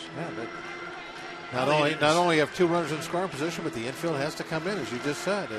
You have to. It's 6-0. You got to gamble. Can't fall behind anymore. When you're behind on defense, you're gambling. When you got a nice lead, then you can just play very conservative. Always just make sure of an out.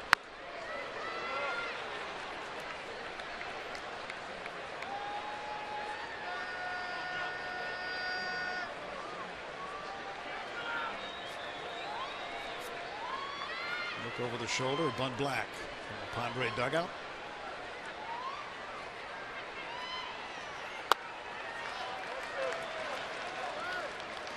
And standing right behind the skipper. Worley continues to warm. 1 out, second and third. And Middlebrooks in a pretty good spot right here. 2 balls and a strike. 3-1. Good block that time by Cervelli. That curveball in the dirt.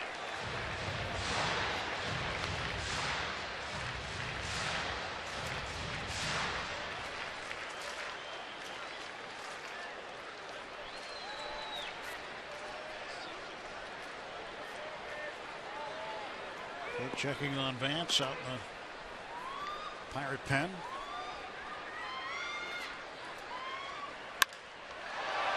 In the air to left center. Back goes McCutcheon to make the catch. Norris will tag and score easily. Throw comes to third base, and they're standing up is Upton.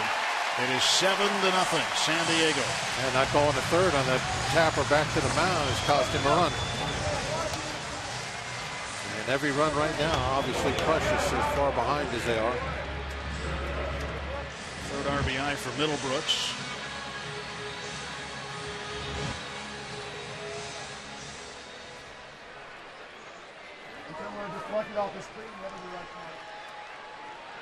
Two men are out. Jerko up. Jerko with a 2-run single in the first. He's 1 for 2. Also popped up to Walker.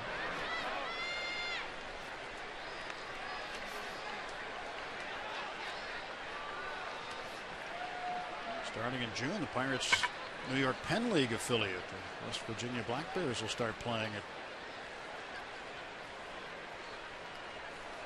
West Virginia. Jerko's alma mater, playing at their baseball stadium.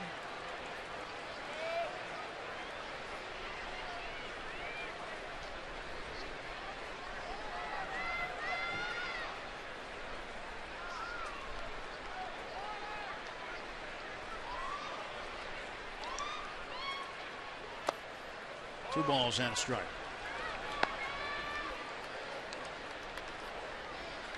Rookie League affiliate in Bristol, Tennessee will also get going in June. This being the last day of May, tomorrow, June 1st. And game 1 with the Giants tomorrow night at AT Park. Whoa, what a play by Jay. That ball was ripped off the bat of Jerko. He can't believe it. What do you say, Jay? Josh Harrison takes possible extra bases away from Jed Jerko.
Today, those two teams obviously a little bit worn out. 7-0 San Diego. We start the Pirates half of the 5th inning. Pedro Alvarez facing Orisamer Despaigne. Pedro 0 for 1. They grounded out to Solarte, the first baseman. First time up, and he takes a strike, and it's 1-1. Yeah, the guy that Maldonado hit that home run off Vidal Nuno, he's a San Diego guy. So is Dan Potash, as a matter of fact. He loves his Chargers. This one hit in the air to left center. And Justin Upton makes the catch. Well, defensively, Pirates got a highlight from Josh Harrison. Now the Pirates needed that one. That obviously would have been an easy double.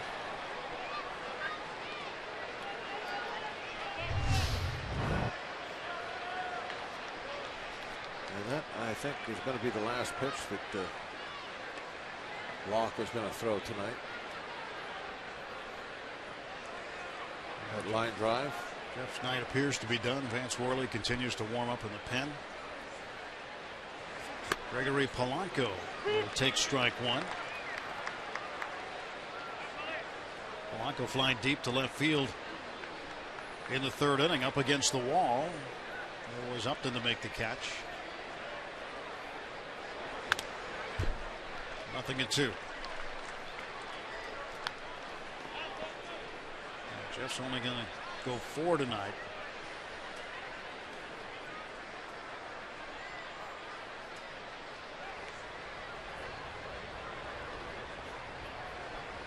Worley, the long man out of the pen, is going to go. This ball is hit into center field. That's a base hit for Gregory Polanco.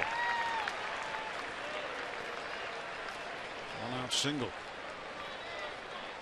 Pirates have had the leadoff man aboard only once. His last inning when Neil Walker drew a base on balls. With a big, slow curveball. He's thrown a couple of those tonight. I think about 4 or 5 of them, really.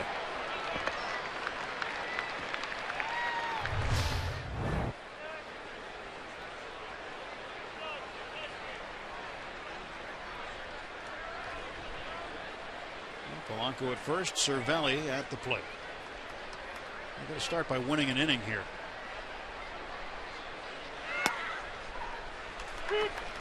Win an inning here, win an inning there. You never know. You can chip your way back into this game.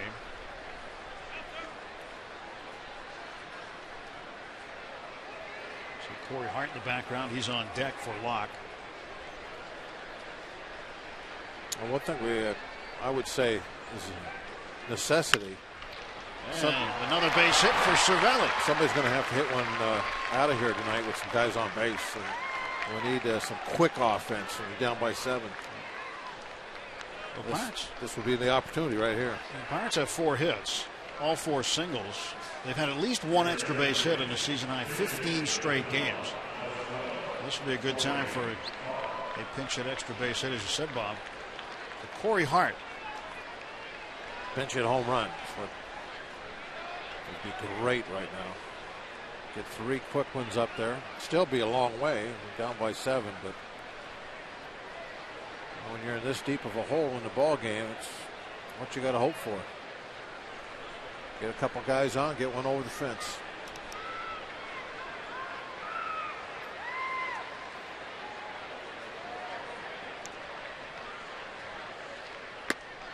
Strike 1 to Hart.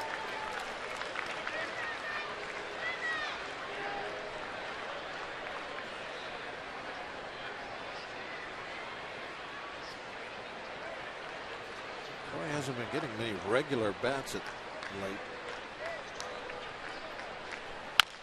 A little chopper down to third. Picked up with a bare hand by Middlebrooks. Throws to first to get Hart. Moves 2 men up.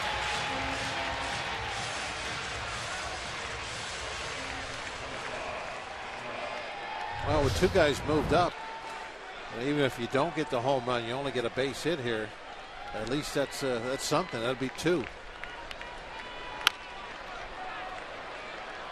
A nice bare hand play by Middlebrooks. But it's pretty important for Jay to get a knock here. He's 0 for 2, struck out twice, both times swinging. 2 on, 2 out. Espana's first pitch to Josh. Popped him up. Second baseman Jerko out into short center field makes the catch. 2 hits. Pirates strand them both.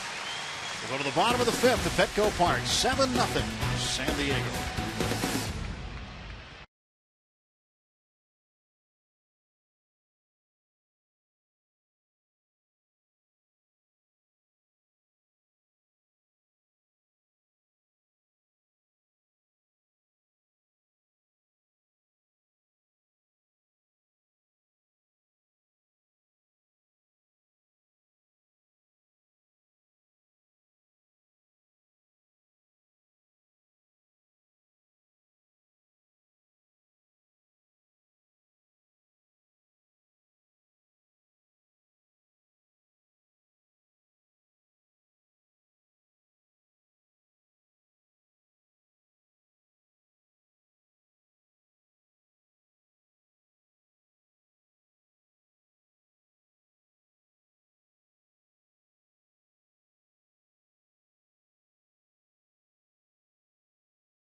brought to you by Allegheny Health Network.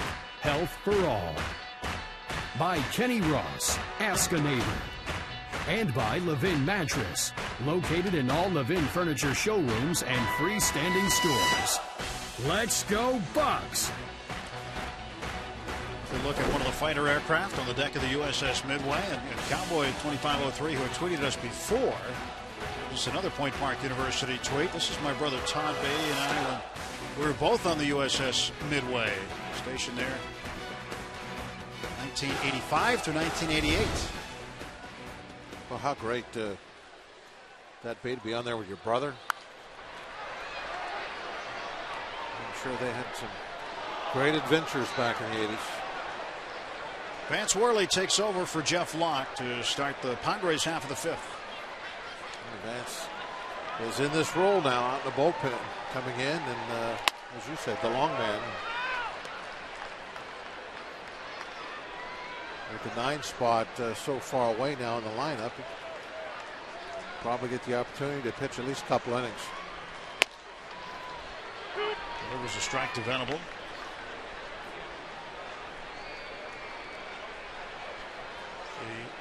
The middle infielders have just shifted, with Jay moving from the left side over to the right and Jung Ho Gung moving from behind second base over to short.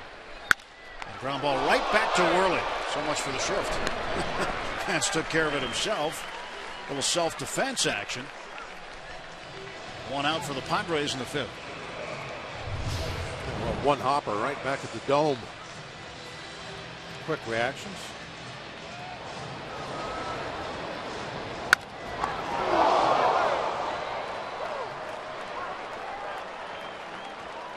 Quick out for Vance. Worley will now face Clint Barnes, who is 2 for 2 with a run scored and a run batted in.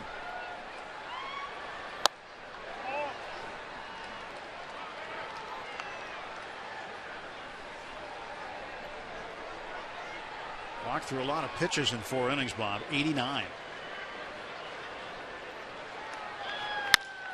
And how about this for Clint Barnes? 3 for 3.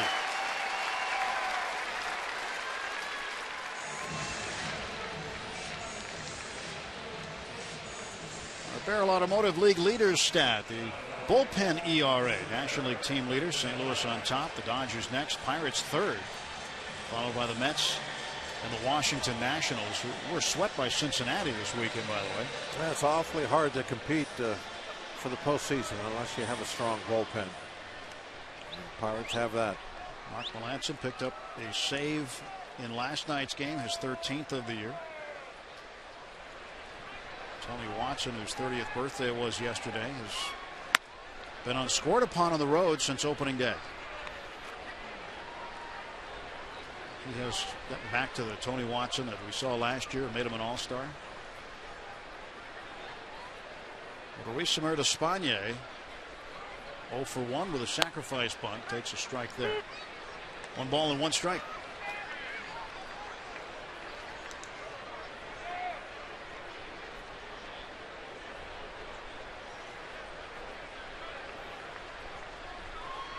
Espana now looks to bunt.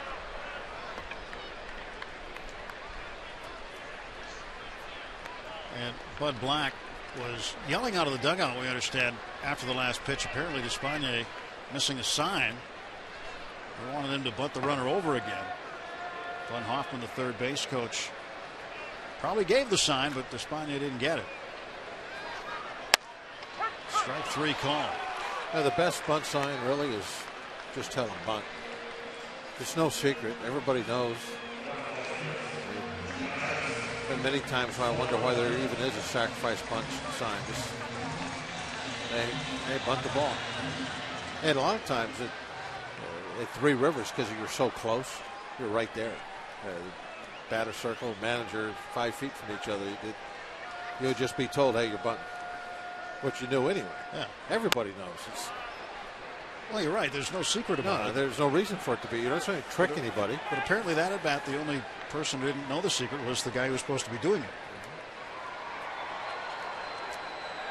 But I think your way will alleviate any confusion there could possibly be.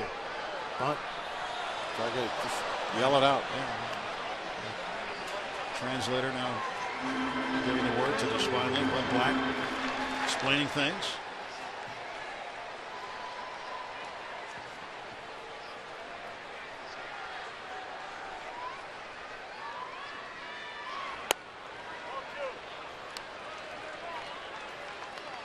Solarte now first time tonight batting left-handed. He's 1 for 3 right-handed against Locke.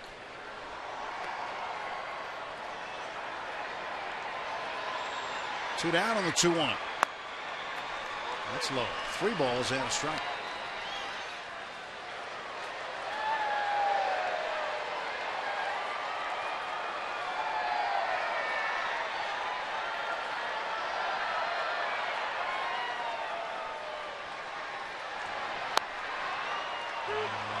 Strike in on him. Solarte thought he was headed to first. Count is full, 3-2.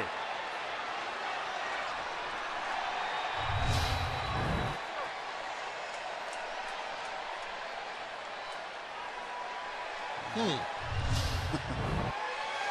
3-2 pitch is popped up. Tehe heading out to the outfield. Marte calling him off. And everybody out there for that one. Marte makes the catch. Nothing across for the Padres in the 5th inning.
Exactly known for being a terror at the plate, and back in April they dangled a carrot in front of him, and if and when he'd ever get his first big league hit. Now it was Matt Kemp, Andrew Cashner, Joaquin Benoit, and Justin Upton said they would take him shopping if he were to ever record a base hit. So he singled on April 20th, and what happened? There it is. He went shopping. He got back to the dugout and said, "I got a new closet." The next road trip was to San Francisco, and now they are in Union Square, Louis Vuitton. Matt Kemp ponied up, among others, and get this, Justin Upton got in on the action that morning. He didn't think he would ever see the day. Now, as for Cashner, he's waiting until they go back to his native Texas, and he's going to get to Spanier some country style. So with the way the Pirates pitchers have hit lately, could you imagine how much extra freight they would have on their way home?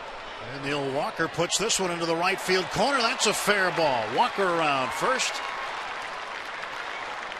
And he is into second base with a leadoff double. Nice job, Neil. Got to start somewhere. Nobody's buying Walker any clothes for that. Maybe Neil is taking a first step here. 16 straight games now. The Pirates have had at least one extra base hit.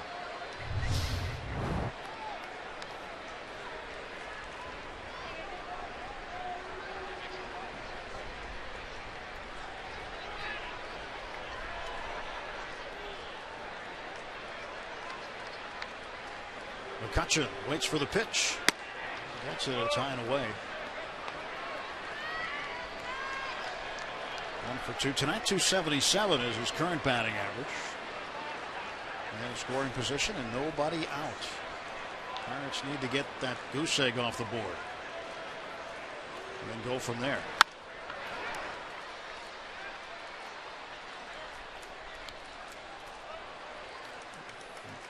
More batting gloves given away. These were given to this fan who tweeted this in after Kutch had his 1,000th hit last month at Wrigley Field. Class act. Those last two words, class act, describes it. Just remember the two little kids in the outfield last night who were cheering for him the whole night. When the game ended, he went and gave them their batting gloves. Priceless pictures. 1-2 to McCutchen. Really struck him out. Took a lot off of it. Yeah, pretty good straight change, it looked like.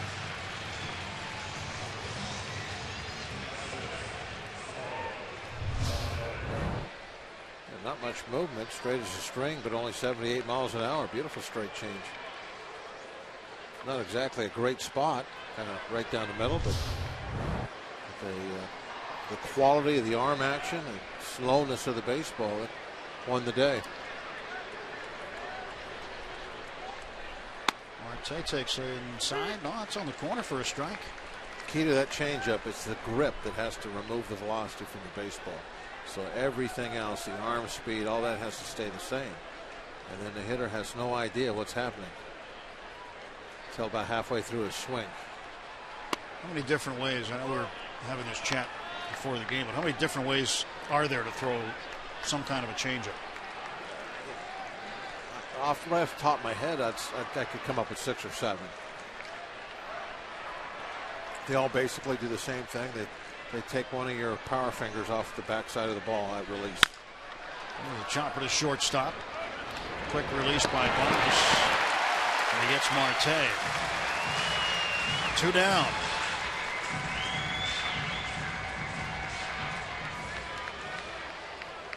Broncos still have that leadoff double sitting out there at second base. 3-4 hitters out. AJ Burnett visiting with Cervelli. AJ will pitch Tuesday night in San Francisco.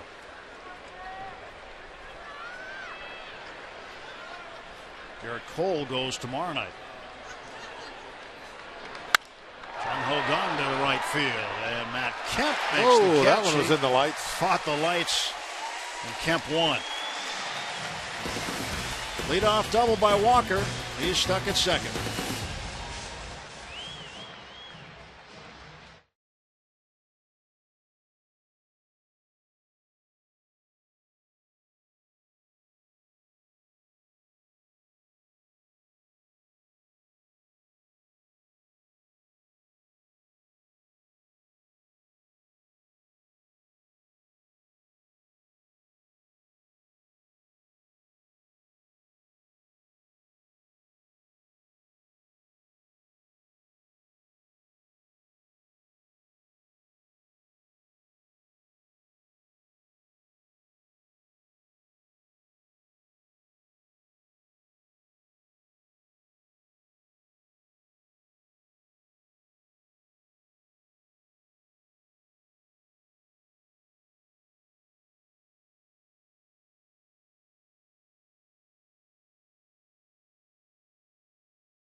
Five on a Kids Day at PNC Park. All kids 14 and under receive an Andrew McCutchen compression sleeve. Compliments of Mrs. T's Pierogies.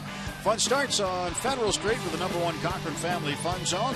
At the end of the game, kids can run the bases, courtesy of the original pizza logs. For tickets, go to Pirates.com. Pirates on the wrong side of a 7-0 score as we head to the bottom of the 6th. Final game in San Diego this year. Eric Norris facing Vance Worley. He puts a foul out of play.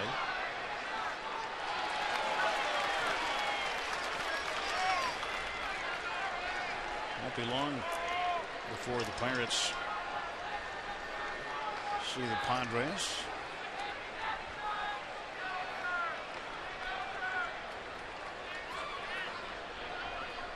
July, right before the All-Star break, 6th, 7th, and 8th. Padres will be at PNC Park as part of a long homestand, sandwiched by the Cleveland Indians and the St. Louis Cardinals. Fryer's been busy tonight. Makes his way around the stadium nice and slow. And Fryer with a camouflage robe tonight.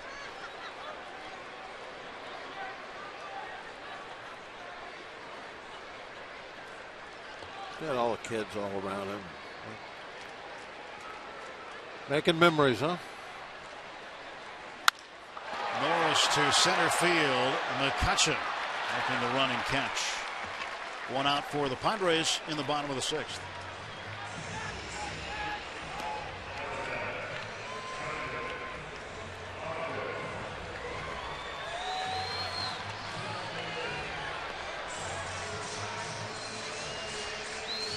Vance Worley faced 4 men when he came into the 5th and he gave up a hit. But he has retired 4 of the 5 he's faced in the game so far. He's hoping to settle things down.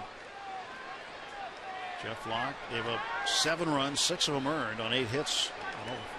4 innings of work tonight. Walked 3, struck out 3.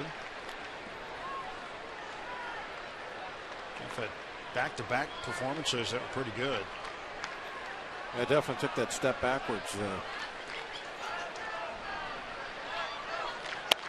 Not sure what happened to him. Just never did, get in sync control-wise, I thought. I'm sure he'll be thinking it over a lot in the next few days.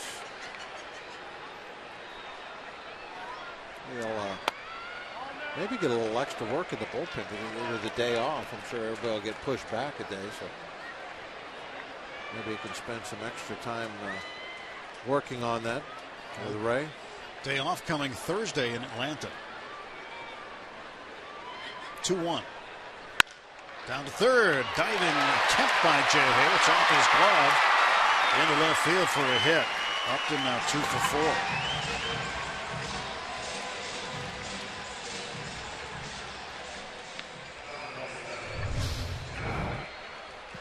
Hit hard. How much Jay Hay could do. Looked like it went off his thumb. Ball came up a little bit. When you're diving, though, it's tough to make any adjustments up and down with the glove. You got to pretty much take what you get. Hope you've judged it correctly to begin with. Matt Kemp at the plate. He's got a hit tonight. Second hit of the series. Upton at first base. Upton's hit an 8 straight. Good addition for the Padres.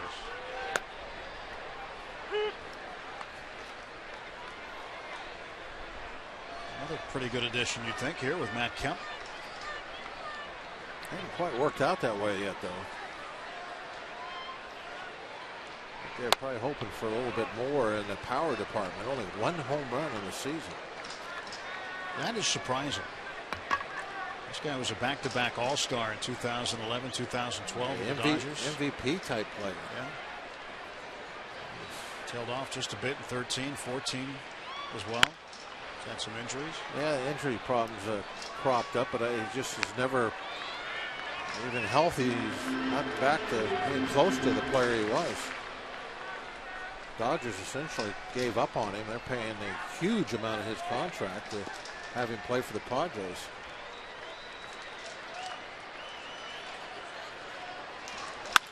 Ground ball up the middle. And Kemp has his second hit of the ball game. And with 1 out, the Padres have runners at first and second.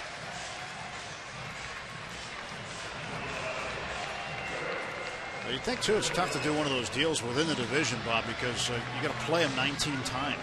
Padres and Dodgers as divisional opponents. And That's another thing Dodgers had to take into consideration. They make that deal as he just kept going to suddenly become the player that he used to be and haunt them.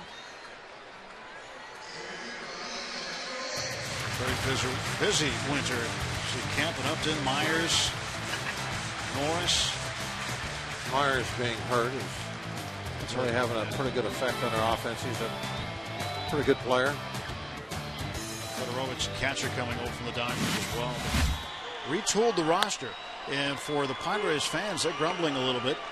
Certainly Bud Black can't be happy with the results after the Padres committed to retooling this roster, committed a lot of dollars, and they're 3 games under 500. Not exactly playing like that tonight, but still they feel as though this team has underachieved. Yeah, I think the blueprint for retooling is to commit a lot of dollars to your amateur draft, not the open market. Might make nice headlines in January, but a lot of times that doesn't convert to W's. And so far, I realize we're just a third of the way through the season, but that's how it's starting to play out here in San Diego. Brooks fouls it off.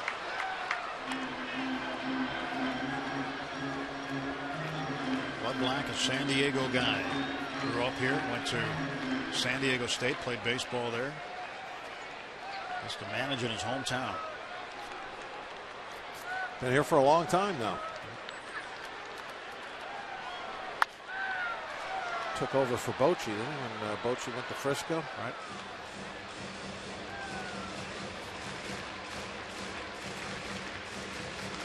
Bruce Bochy was here for a while before that.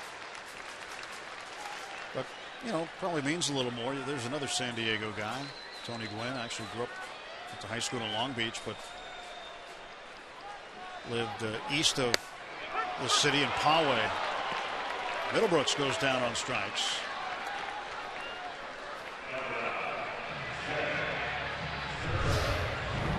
A nice fastball right on the corner.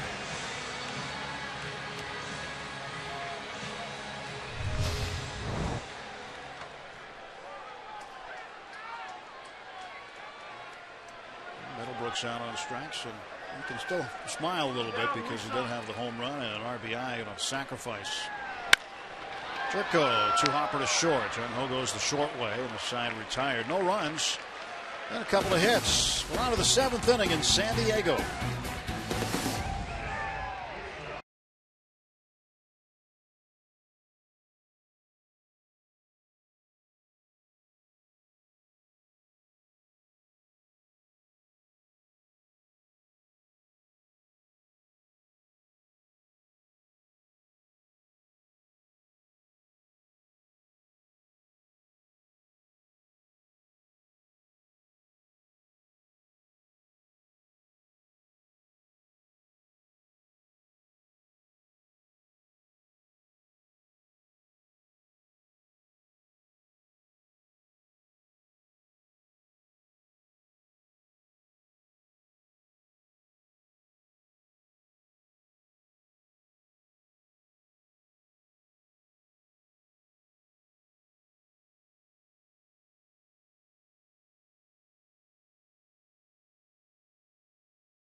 Tonight, he actually traded places along with his teammate Justin Upton for a day. They worked at the Southwest Airlines ticket counter. here at the San Diego airport, not too far from Petco Park. They checked in bags, they loaded bags, they marshaled in a couple airplanes, of course, with the help of the highly trained professionals. And they saw what it was like to live the life of an airline employee. Pretty recent, shook hands with the pilots there at Southwest. It was a really nice day that they did. And as we discussed earlier, they do a lot of things here with the airlines and with the military here. Heavy community involvement here with the San Diego Padres. And a cool day, trading places. And the Buccos going to get on an airplane here in a couple hours. Yeah, but they won't be handling our luggage. Pedro leading off. The game's got a good pace, so we won't have to test that new rule at the Naval Air Station. It's one rip foul. I think this one might have us out of here in time. It's been moving right along. Let's the Pirates get something going. But only 9 outs left.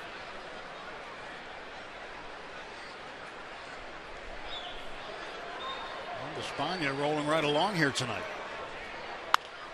Pedro ground ball to Jerko out in right field. 1 out.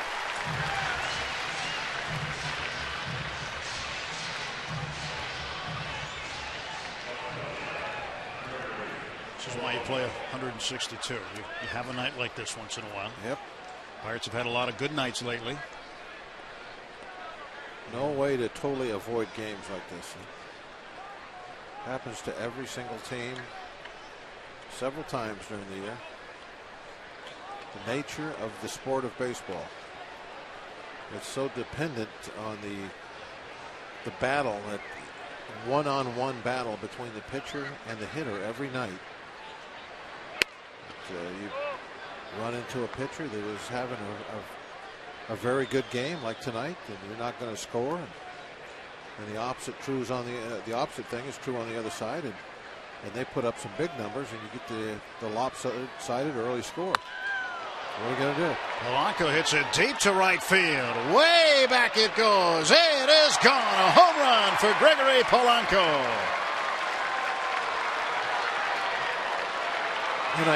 Even if you lose ball games like this, these are the things you're kind of looking at. You're trying to rationalize, looking for silver linings. Guys, good individual performances. Obviously, Polanco is hopefully going to be a big cog in this offense. He has so much talent with his speed and all of his abilities, and one of them is to hit the ball way out of the ballpark. Got great power.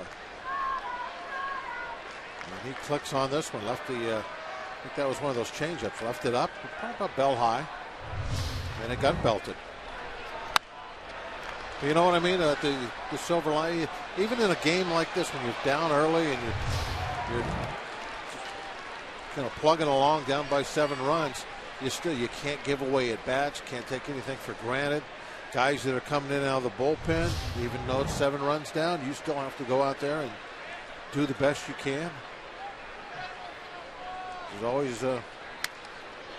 always that personal pride thing that keeps you going hard no matter what the score.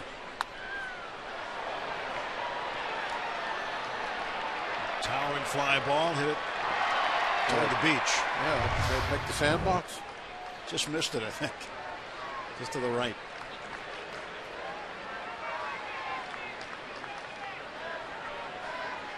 Oh, 2 to Cervelli. And he hits this one well to center field, right at Venable. With this being the Petco Park, and I first heard about the sand out there, I thought it was for the cats. Biggest litter box in America out there. But it is a great area for families to take their kids and out and play. Look at this. Have a great time while everyone else watches the game. They're playing at the beach. Look at that contraption. Yeah. Pretty neat. See his shirt? Very cool. The shirt said swing for the fences. I wish that they didn't have the advertising signs in front of the beach. It would be great to be able to just look out there and the whole time and see the kids, and the kids could actually look and glance at the game. Vance Worley fouls it off. But they've put up those advertising signs in front of the fence, and you can't see them anymore. Oh, Timber. Yeah, they've blocked the playground. I'm nitpicking again, but I don't like the signs. I like it better when it was just a fence there. It was neat to watch him run around out there, up on the hill behind the bleachers in right center field. Did you see how many people were on that hill last night? Oh yeah, it was packed. It was. I mean, there's some open spots up there now. You couldn't find a place to stand. Oh, Vance Worley with a base hit with 2 outs. But I think that grassy hill out, that's very San Diego-like. Having that hill out there. Again, what a great place for families to throw down a blanket. You're a long ways away, but still, you throw the blanket down, watch the ball game, and on the back side of the batter's eye, there's a big screen TV, so that everybody out on that hill can watch the TV also. That's the batter's eye right there. We looked at the big gray thing. That's what the hitters are looking at when they're watching the baseball coming out of the pitcher's hand. That's why it's called the batter's eye. Every ballpark has something back there, whether it's an ivy-covered wall or they give the hitters a good background so they can see that baseball better. There you're looking out at it there, that real dark gray, dark blue. Josh to right field. Kemp backs up, makes the catch. Pirates get a run on 2 hits. The home run by Gregory Polanco. We have reached stretch time in San Diego, middle of the 7th. 7-1 Padres with the lead, and we're going to keep you here at Petco Park on this Sunday evening for the singing of God Bless America. For the 7th inning stretch. Before we sing Take Me Out to the Ball Game here on Military Sunday, please stand and welcome U.S. Air Force Staff Sergeant Jeffrey Collins of the 4th Combat Camera Squadron. Please sing along as he presents God Bless America. God bless America, land that I love. Stand beside her and guide her through the night with the light from above.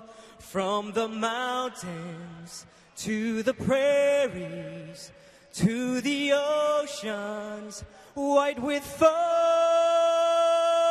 God bless America, my home sweet home.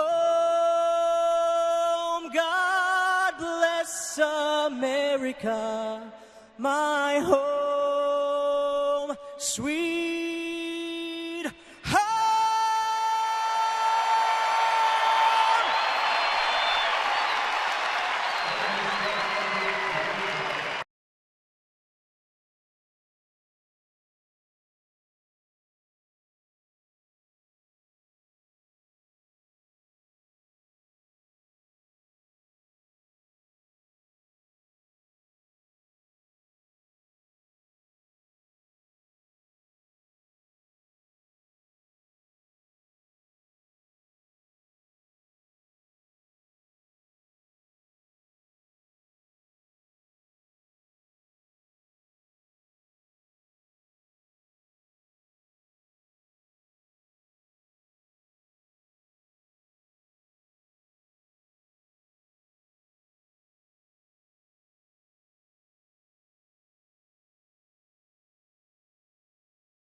of the Pittsburgh Pirates and may not be reproduced or retransmitted in any form.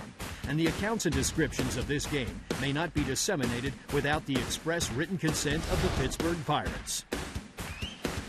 Well, Venable leads off for the Padres in the bottom of the 7th inning. Jose Tabata has come out to play left field.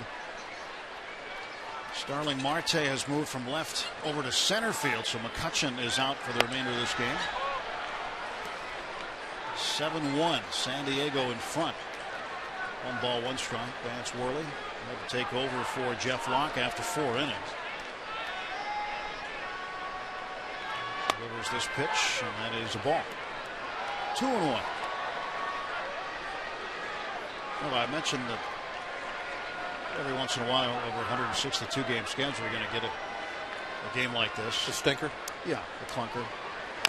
But there's talk that it's off and on. It's not anything recent, but there is some conversation that goes on about baseball and floating the idea of shortening the season to 154. And I don't know if that's good or bad or not. I think the only thing it would do is allow for expanded playoffs, really. 162 game seasons worked for a long, long time. Well, I wouldn't mind them shortening it. I mean, it used to be shorter. I think if anything to keep the postseason from getting into November is a good thing. Well, Venable strikes out. Take a look at our Nissan road ahead. Very shortly, the Pirates will board a plane to San Francisco tomorrow, starting at 9:30 in the evening. Here on Road Sports, Garrett Cole at 7-2 takes on Ryan Vogelsong. Tuesday night will be A.J. Burnett against Chris Heston, Francisco Liriano, and Tim Hudson on Wednesday afternoon. Wrap up of that series. Pirates and Giants meeting for the first time this year. Garrett Cole looking for win number 8.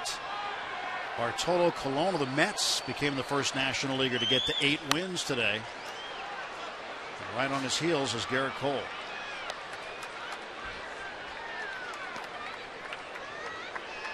Cole off to a very good start. He has an opportunity to do some really great things.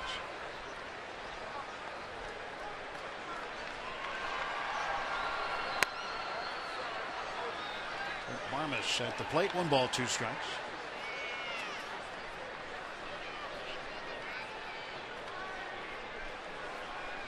Three for 3 tonight. What a night for him. 3 singles.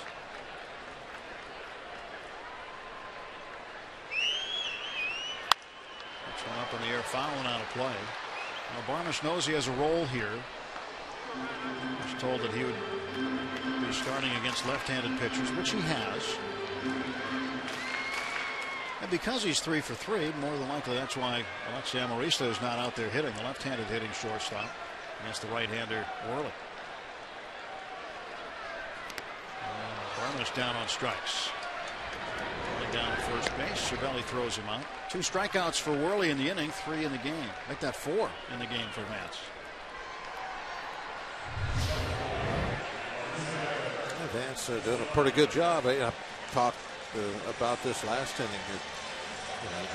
No matter what the score is, you're out there. You take pride in what you're doing. And Vance putting up the zeros, getting the outs. Even though the Pirates are down by 6 late. Drismer Despaigne slaps one foul up the first base side. Despaign's got to be pleased. He's getting an at-bat here in the 7th inning. He's been effective with his pitches tonight, economical with them too. Has a 6-run lead. He doesn't look like he was in a good mood when he had that picture snapped. No, he has his war face on.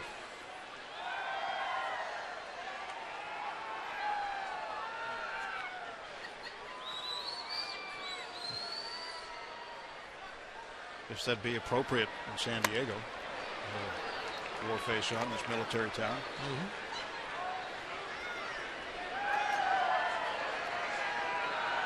Well, we've been featuring the USS Midway, but I know we watched, as a lot of people did the other day, the USS Ronald Reagan be brought into Keith. And that's pretty neat. That was one big carrier. We were told yesterday the Carl Vinson's on its way from Hawaii. Be here in a couple of days. It's going to get crowded over there. 1-2 line shot. Leaping grab by Pedro. And the side is retired. We head to the 8th. 7-1 San Diego.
Hits for the Padres, 1 run, 7 hits, and an error for the Pirates tonight.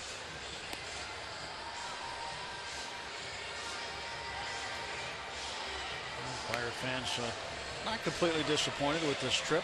No, there's still good ballpark food. You are in San Diego. What's their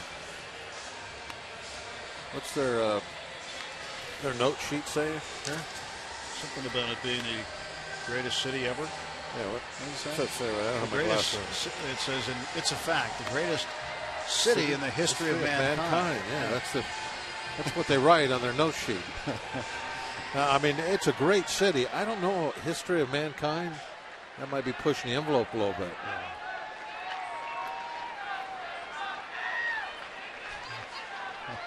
Alexandria. I mean, think of all the great cities of mankind. I think Athens was the first one to have a public sewage system. How about Troy? Had that nice wall around it. Yeah. Just don't let any horses in. Yeah, especially if they're wooden. How about Paris? Paris got a nice reputation. Paris is a pretty good nice city. Place. Yeah. 1-0 pitch to Walker. And another one, it's Wexford. Wexford, good city. Yep. Easy to get to on the We Are Family Highway, 79.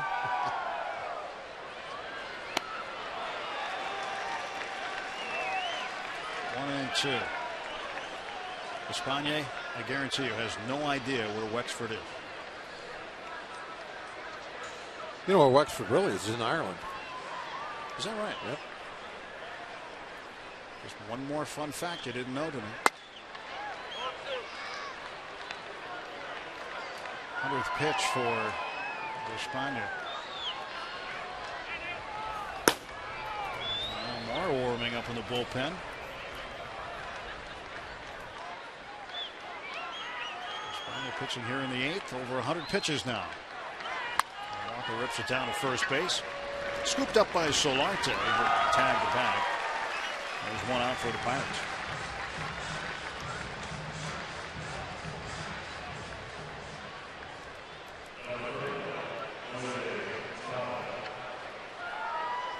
Jose Taveda's first plate appearance. You know, people who travel to Pittsburgh around baseball will often tell you it's an underrated city. Some even say it's their favorite city to come to.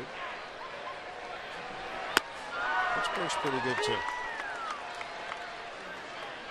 In fact, there's one particular Hall of Famer I know that refers to it as a smaller version of Manhattan, and he says he loves it.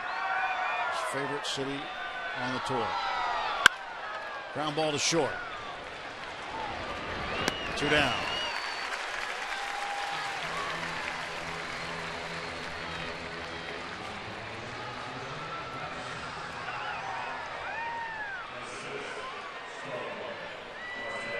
So 2 down, top of the 8th, base is empty. And the batter will be Marte.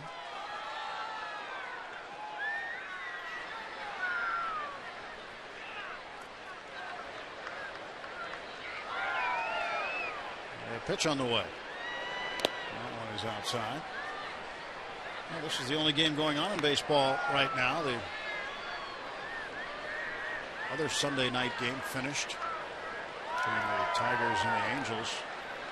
In case you missed it for some reason, the reason this one is late on a Sunday night due to the Rock and Roll Marathon here in San Diego.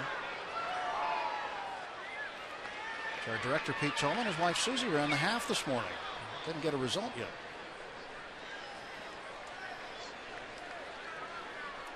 She beat you by 1 second.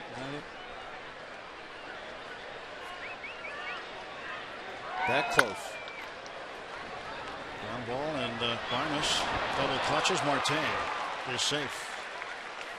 Yeah, you won't see that happen to Barmes often. I'm sure that'll go as a base hit with Marte's speed, but he doesn't mishandle a baseball hardly ever. You know, they're going to charge an error. Really? Yep. Wow. That's I think kind of a tough error. You know, with somebody else running, yeah, okay, I'll buy into that. But with Marte, he's probably the fastest guy in the league from the right side of home plate. Actually, it's the left side of home plate, isn't it? But it's the right-hand hitter's batter's box. Well, yeah. It's the left side from where we sit. Yeah. You wouldn't say it's the left side or the right side of home plate, because it's not.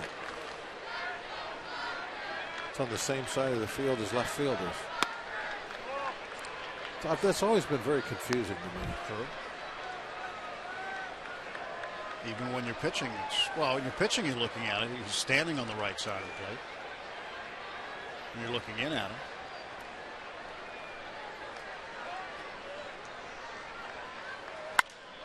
Dunn pops it up. Jerko is out. Second baseman will move over and make the catch. And the Pirates are done in the top of the 8th inning. Risamer de España with a terrific effort for San Diego.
MC scoreboard.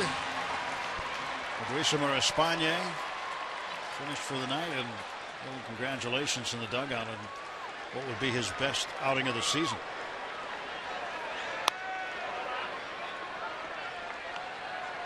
Sean Rodriguez out at third base. Jay Hayes out of the game. And Worley pitching in the bottom of the 8th inning to Solarte. First baseman cuts and misses. 1-1 to count.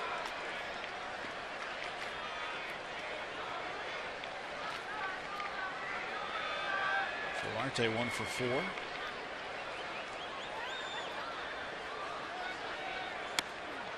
Pitch inside.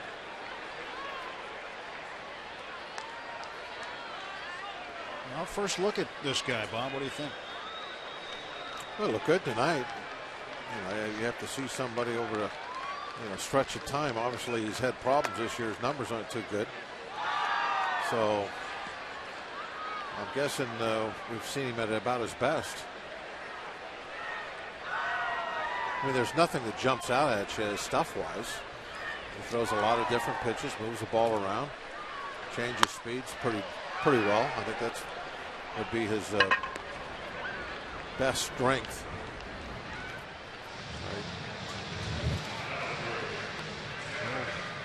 Walker throws him out. There's one down. Here with Bob Walker, Robbie and Smokowski. I'm Tim Neverett. 7 runs, 11 hits for the Padres. 1 run, 7 hits for the Pirates. Gregory Polanco responsible for the only Pirate run with a solo homer in the 7th. Jeff Lott lasted just 4 innings. Gave up 7 runs, 6 of those earned. Will Middlebrooks, a 2-run homer in the 3rd inning for the Padres. Espagne, 8 innings, 7 hits. Just the 1 earned run. Derek Norris rounds it into left field for a base hit.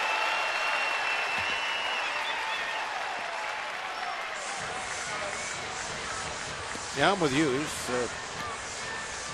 definitely having an all-star type season. I think he keeps going like this, he'll definitely be on that all-star team. They head to Cincinnati. The Norrisaurus. The Norrisaurus Rex. I think you could leave the Rex off there. Just call him a Norrisaurus. Yeah. You put a saurus on the end of anything, it's a dinosaur.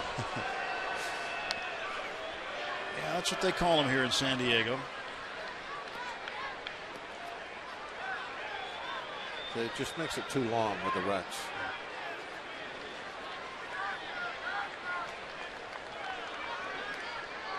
Pitch to Upton. Foul back. And it's 1-1. Some guys have nicknames that the media will give them, or announcers give them. Sometimes the players have different nicknames for guys that you never hear about. This one into short center field. That's going to fall. In some cases, that's a good thing. Yeah. You don't hear about them.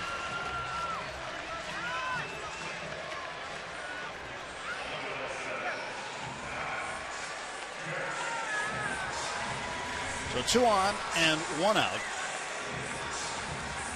Matt Kemp coming up. Kemp with a pair of hits. This is his best game of the series, 2 for 3. The Padres still waiting for him to get going as far as the power game is concerned. He has driven in a number of runs, 26. Justin Upton with 3 hits tonight. He is the club leader in RBIs with 37. 13 hits for the Padres.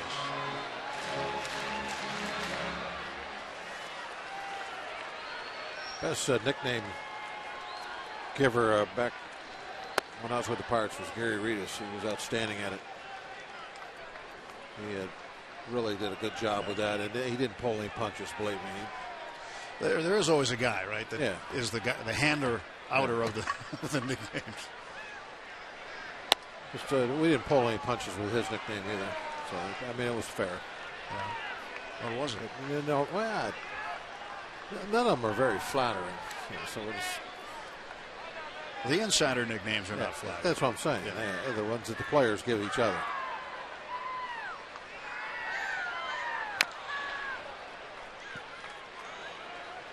No, but he would, like I say, he wouldn't pull any punches, or if there was a somebody that, let's say, a pitcher that seemed to not really be a fighter out there, he would say, he'd drop the 10-man nickname on him. No heart. Exactly. And you'd have to wear it. I mean, there was no getting out of it. There was one game in Chicago where he went inside and they had the nameplates over the lockers, and you'd write, it would be kind of a blank piece of white plastic, and they'd write it on with a grease pencil, all the numbers. Well, he erased all the numbers and put all his nicknames on above your locker. A shot off the glove of Walker out into right field, and the bases will be loaded. It looked like Walker might have had that one lined up, but yeah, I thought he did. Looked like that was going to be an out.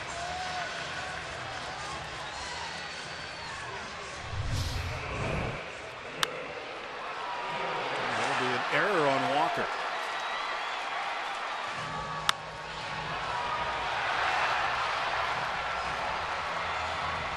Worley was hoping that line drive was going to get snagged.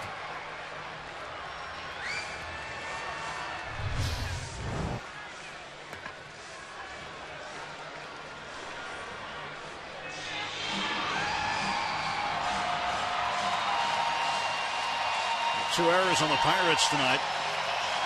And Matt Kemp with a 3-hit night. So the 3-4 hitters with 3 hits each. Not to mention Norris, the 2-hitter with a pair of base hits. Now Will Middlebrooks comes up. Homered in the 3rd inning. Drove in a run with a sacrifice fly in the 4th. 3 runs batted in tonight for Middlebrooks. 7-1 ball game, 1 out, bases full of Friars.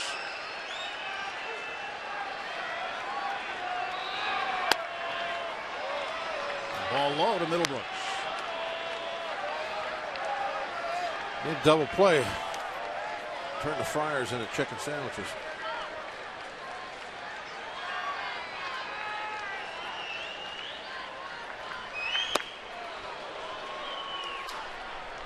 One and one. Different kind of Friar. Oh, you said Friars. Friar. F-R. I think when I hear Friar, I think chicken. Of course you do. I like a nice Friar. Why would you think of anything else? 2-1.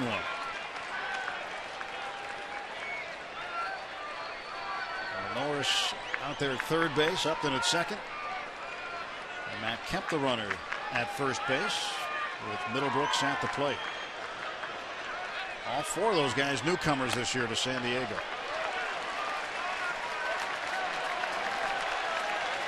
3-1, nowhere to put him. Vance needs a strike. Archimedes Caminero loosening up.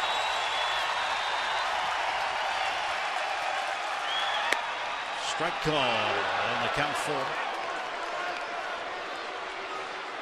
Vance needs another strike.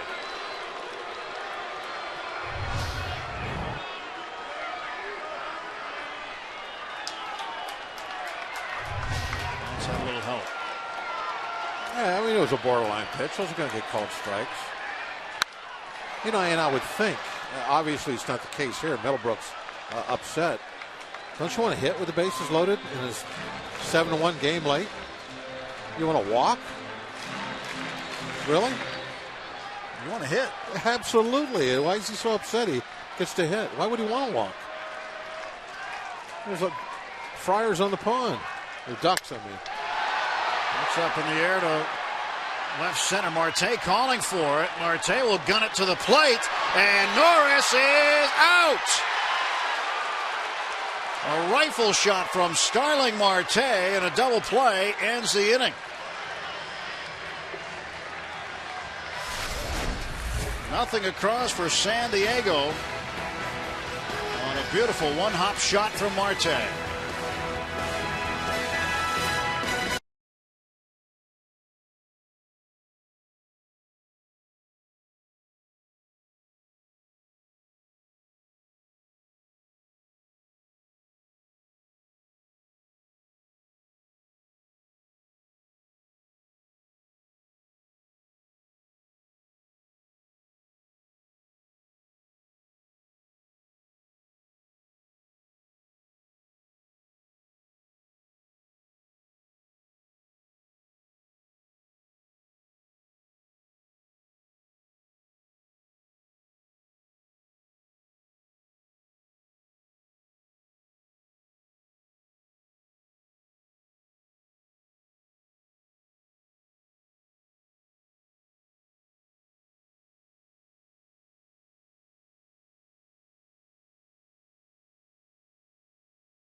And the Pirates won. Starlin Marte started our Chick-fil-A double play, retiring 2 fryers. Yep, turn the fryers into sandwiches right here. There's one. And look at that perfect one-hop throw. There's 2. Nice job on the back end. Had that foul line right between his legs. Nowhere Norris could go.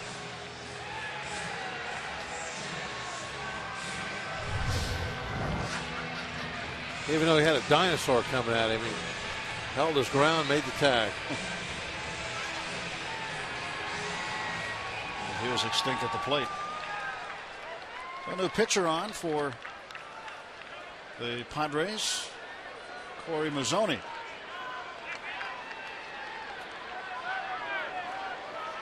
Mazzoni surrendered 4 runs on 4 hits Thursday against the Pirates.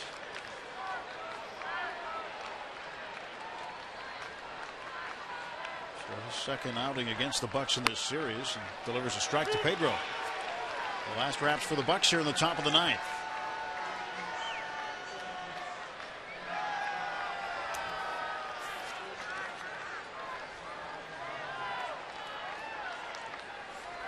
Pitch coming.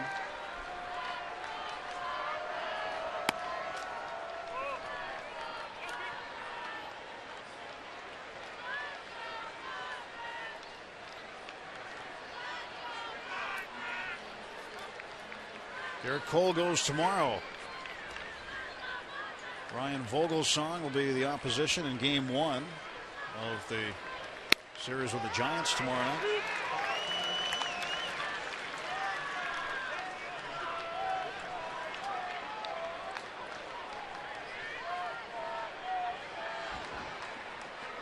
Charlie Morton got the win last night.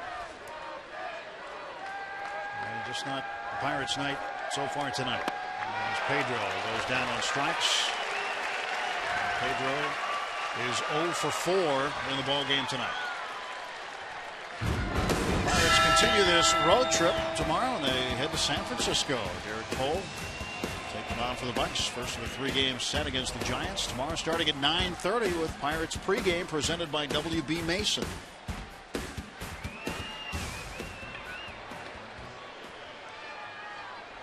The old mission bell.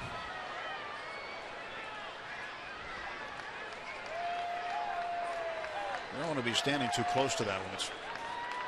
I like the way those things sound. Yeah, from here, but if you're right next to it. But it's not so good? Is that what you're saying? Yeah. It'll get your attention. Polanco's 2 for 3. He's hit the ball well all 3 times, flying out deep to left. First time up in the 3rd, and he just yanks one foul. That definitely had the distance to get out of here. And maybe we're starting to see something switch on here for Polanco. Maybe this will continue through the road trip. Silver lining.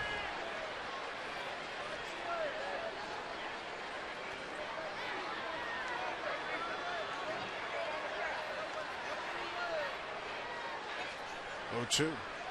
That's outside. 1 ball, 2 strikes.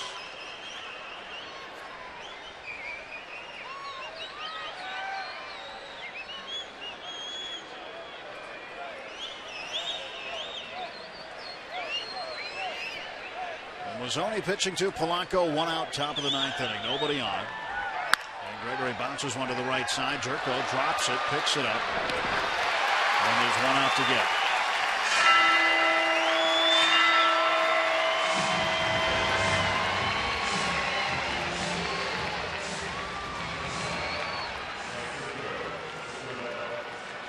Smiling Padre.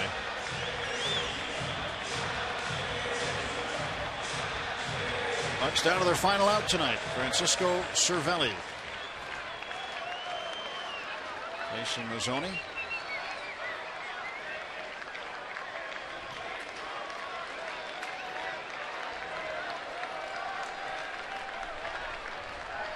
The pitch on the way. Francisco fouls it down the right side. Cervelli with a couple of hits tonight. Another multi-hit game for the Pirate catcher. More than likely will have tomorrow night off. We expect to see Chris Stewart in there with Garrett Cole pitching. That combination has worked very well.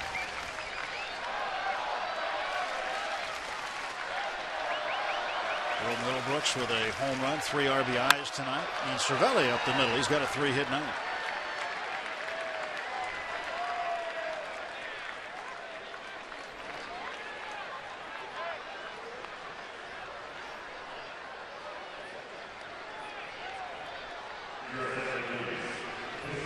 Getting back to his spot. Mazzoni gives up the hit. 3-hit night for Barmes as well. A few guys had 3-hit nights. Now Stewart's going to come up and hit against the Seneca High School graduate, Corey Mazzoni from Harmony, Pennsylvania.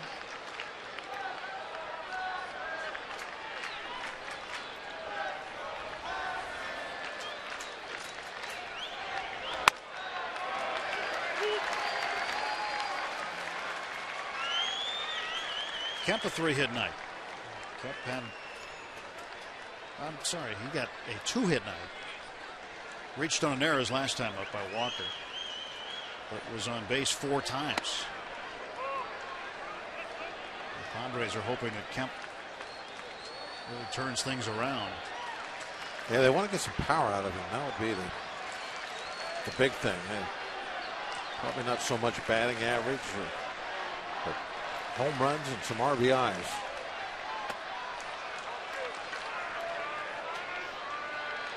Well, Mazzoni getting a word from Derek Norris here.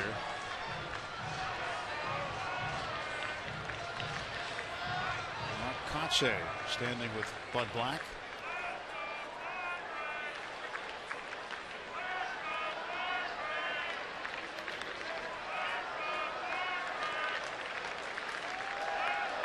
Two and one. 2 out, and Mazzoni delivers to Stewart. Touchdown to their final strike.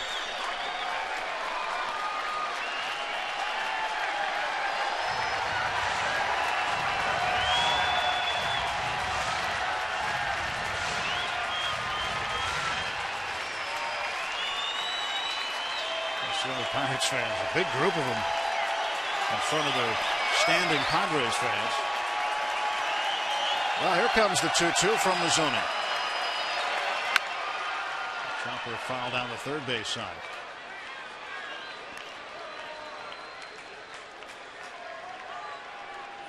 Well, Pirate fans don't get to stand right now. That's not been their night. And last night it was the Pirate fans making all the noise.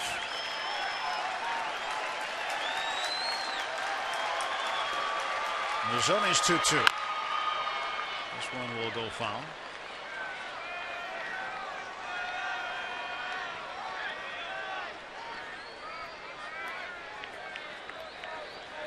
North Hills guy right there.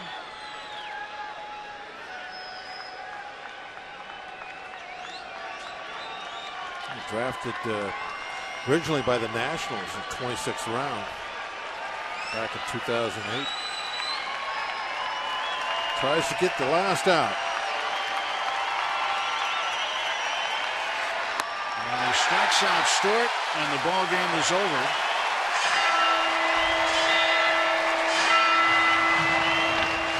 Padres win it 7-1. The Bucks and Pods split this series at 2 games apiece.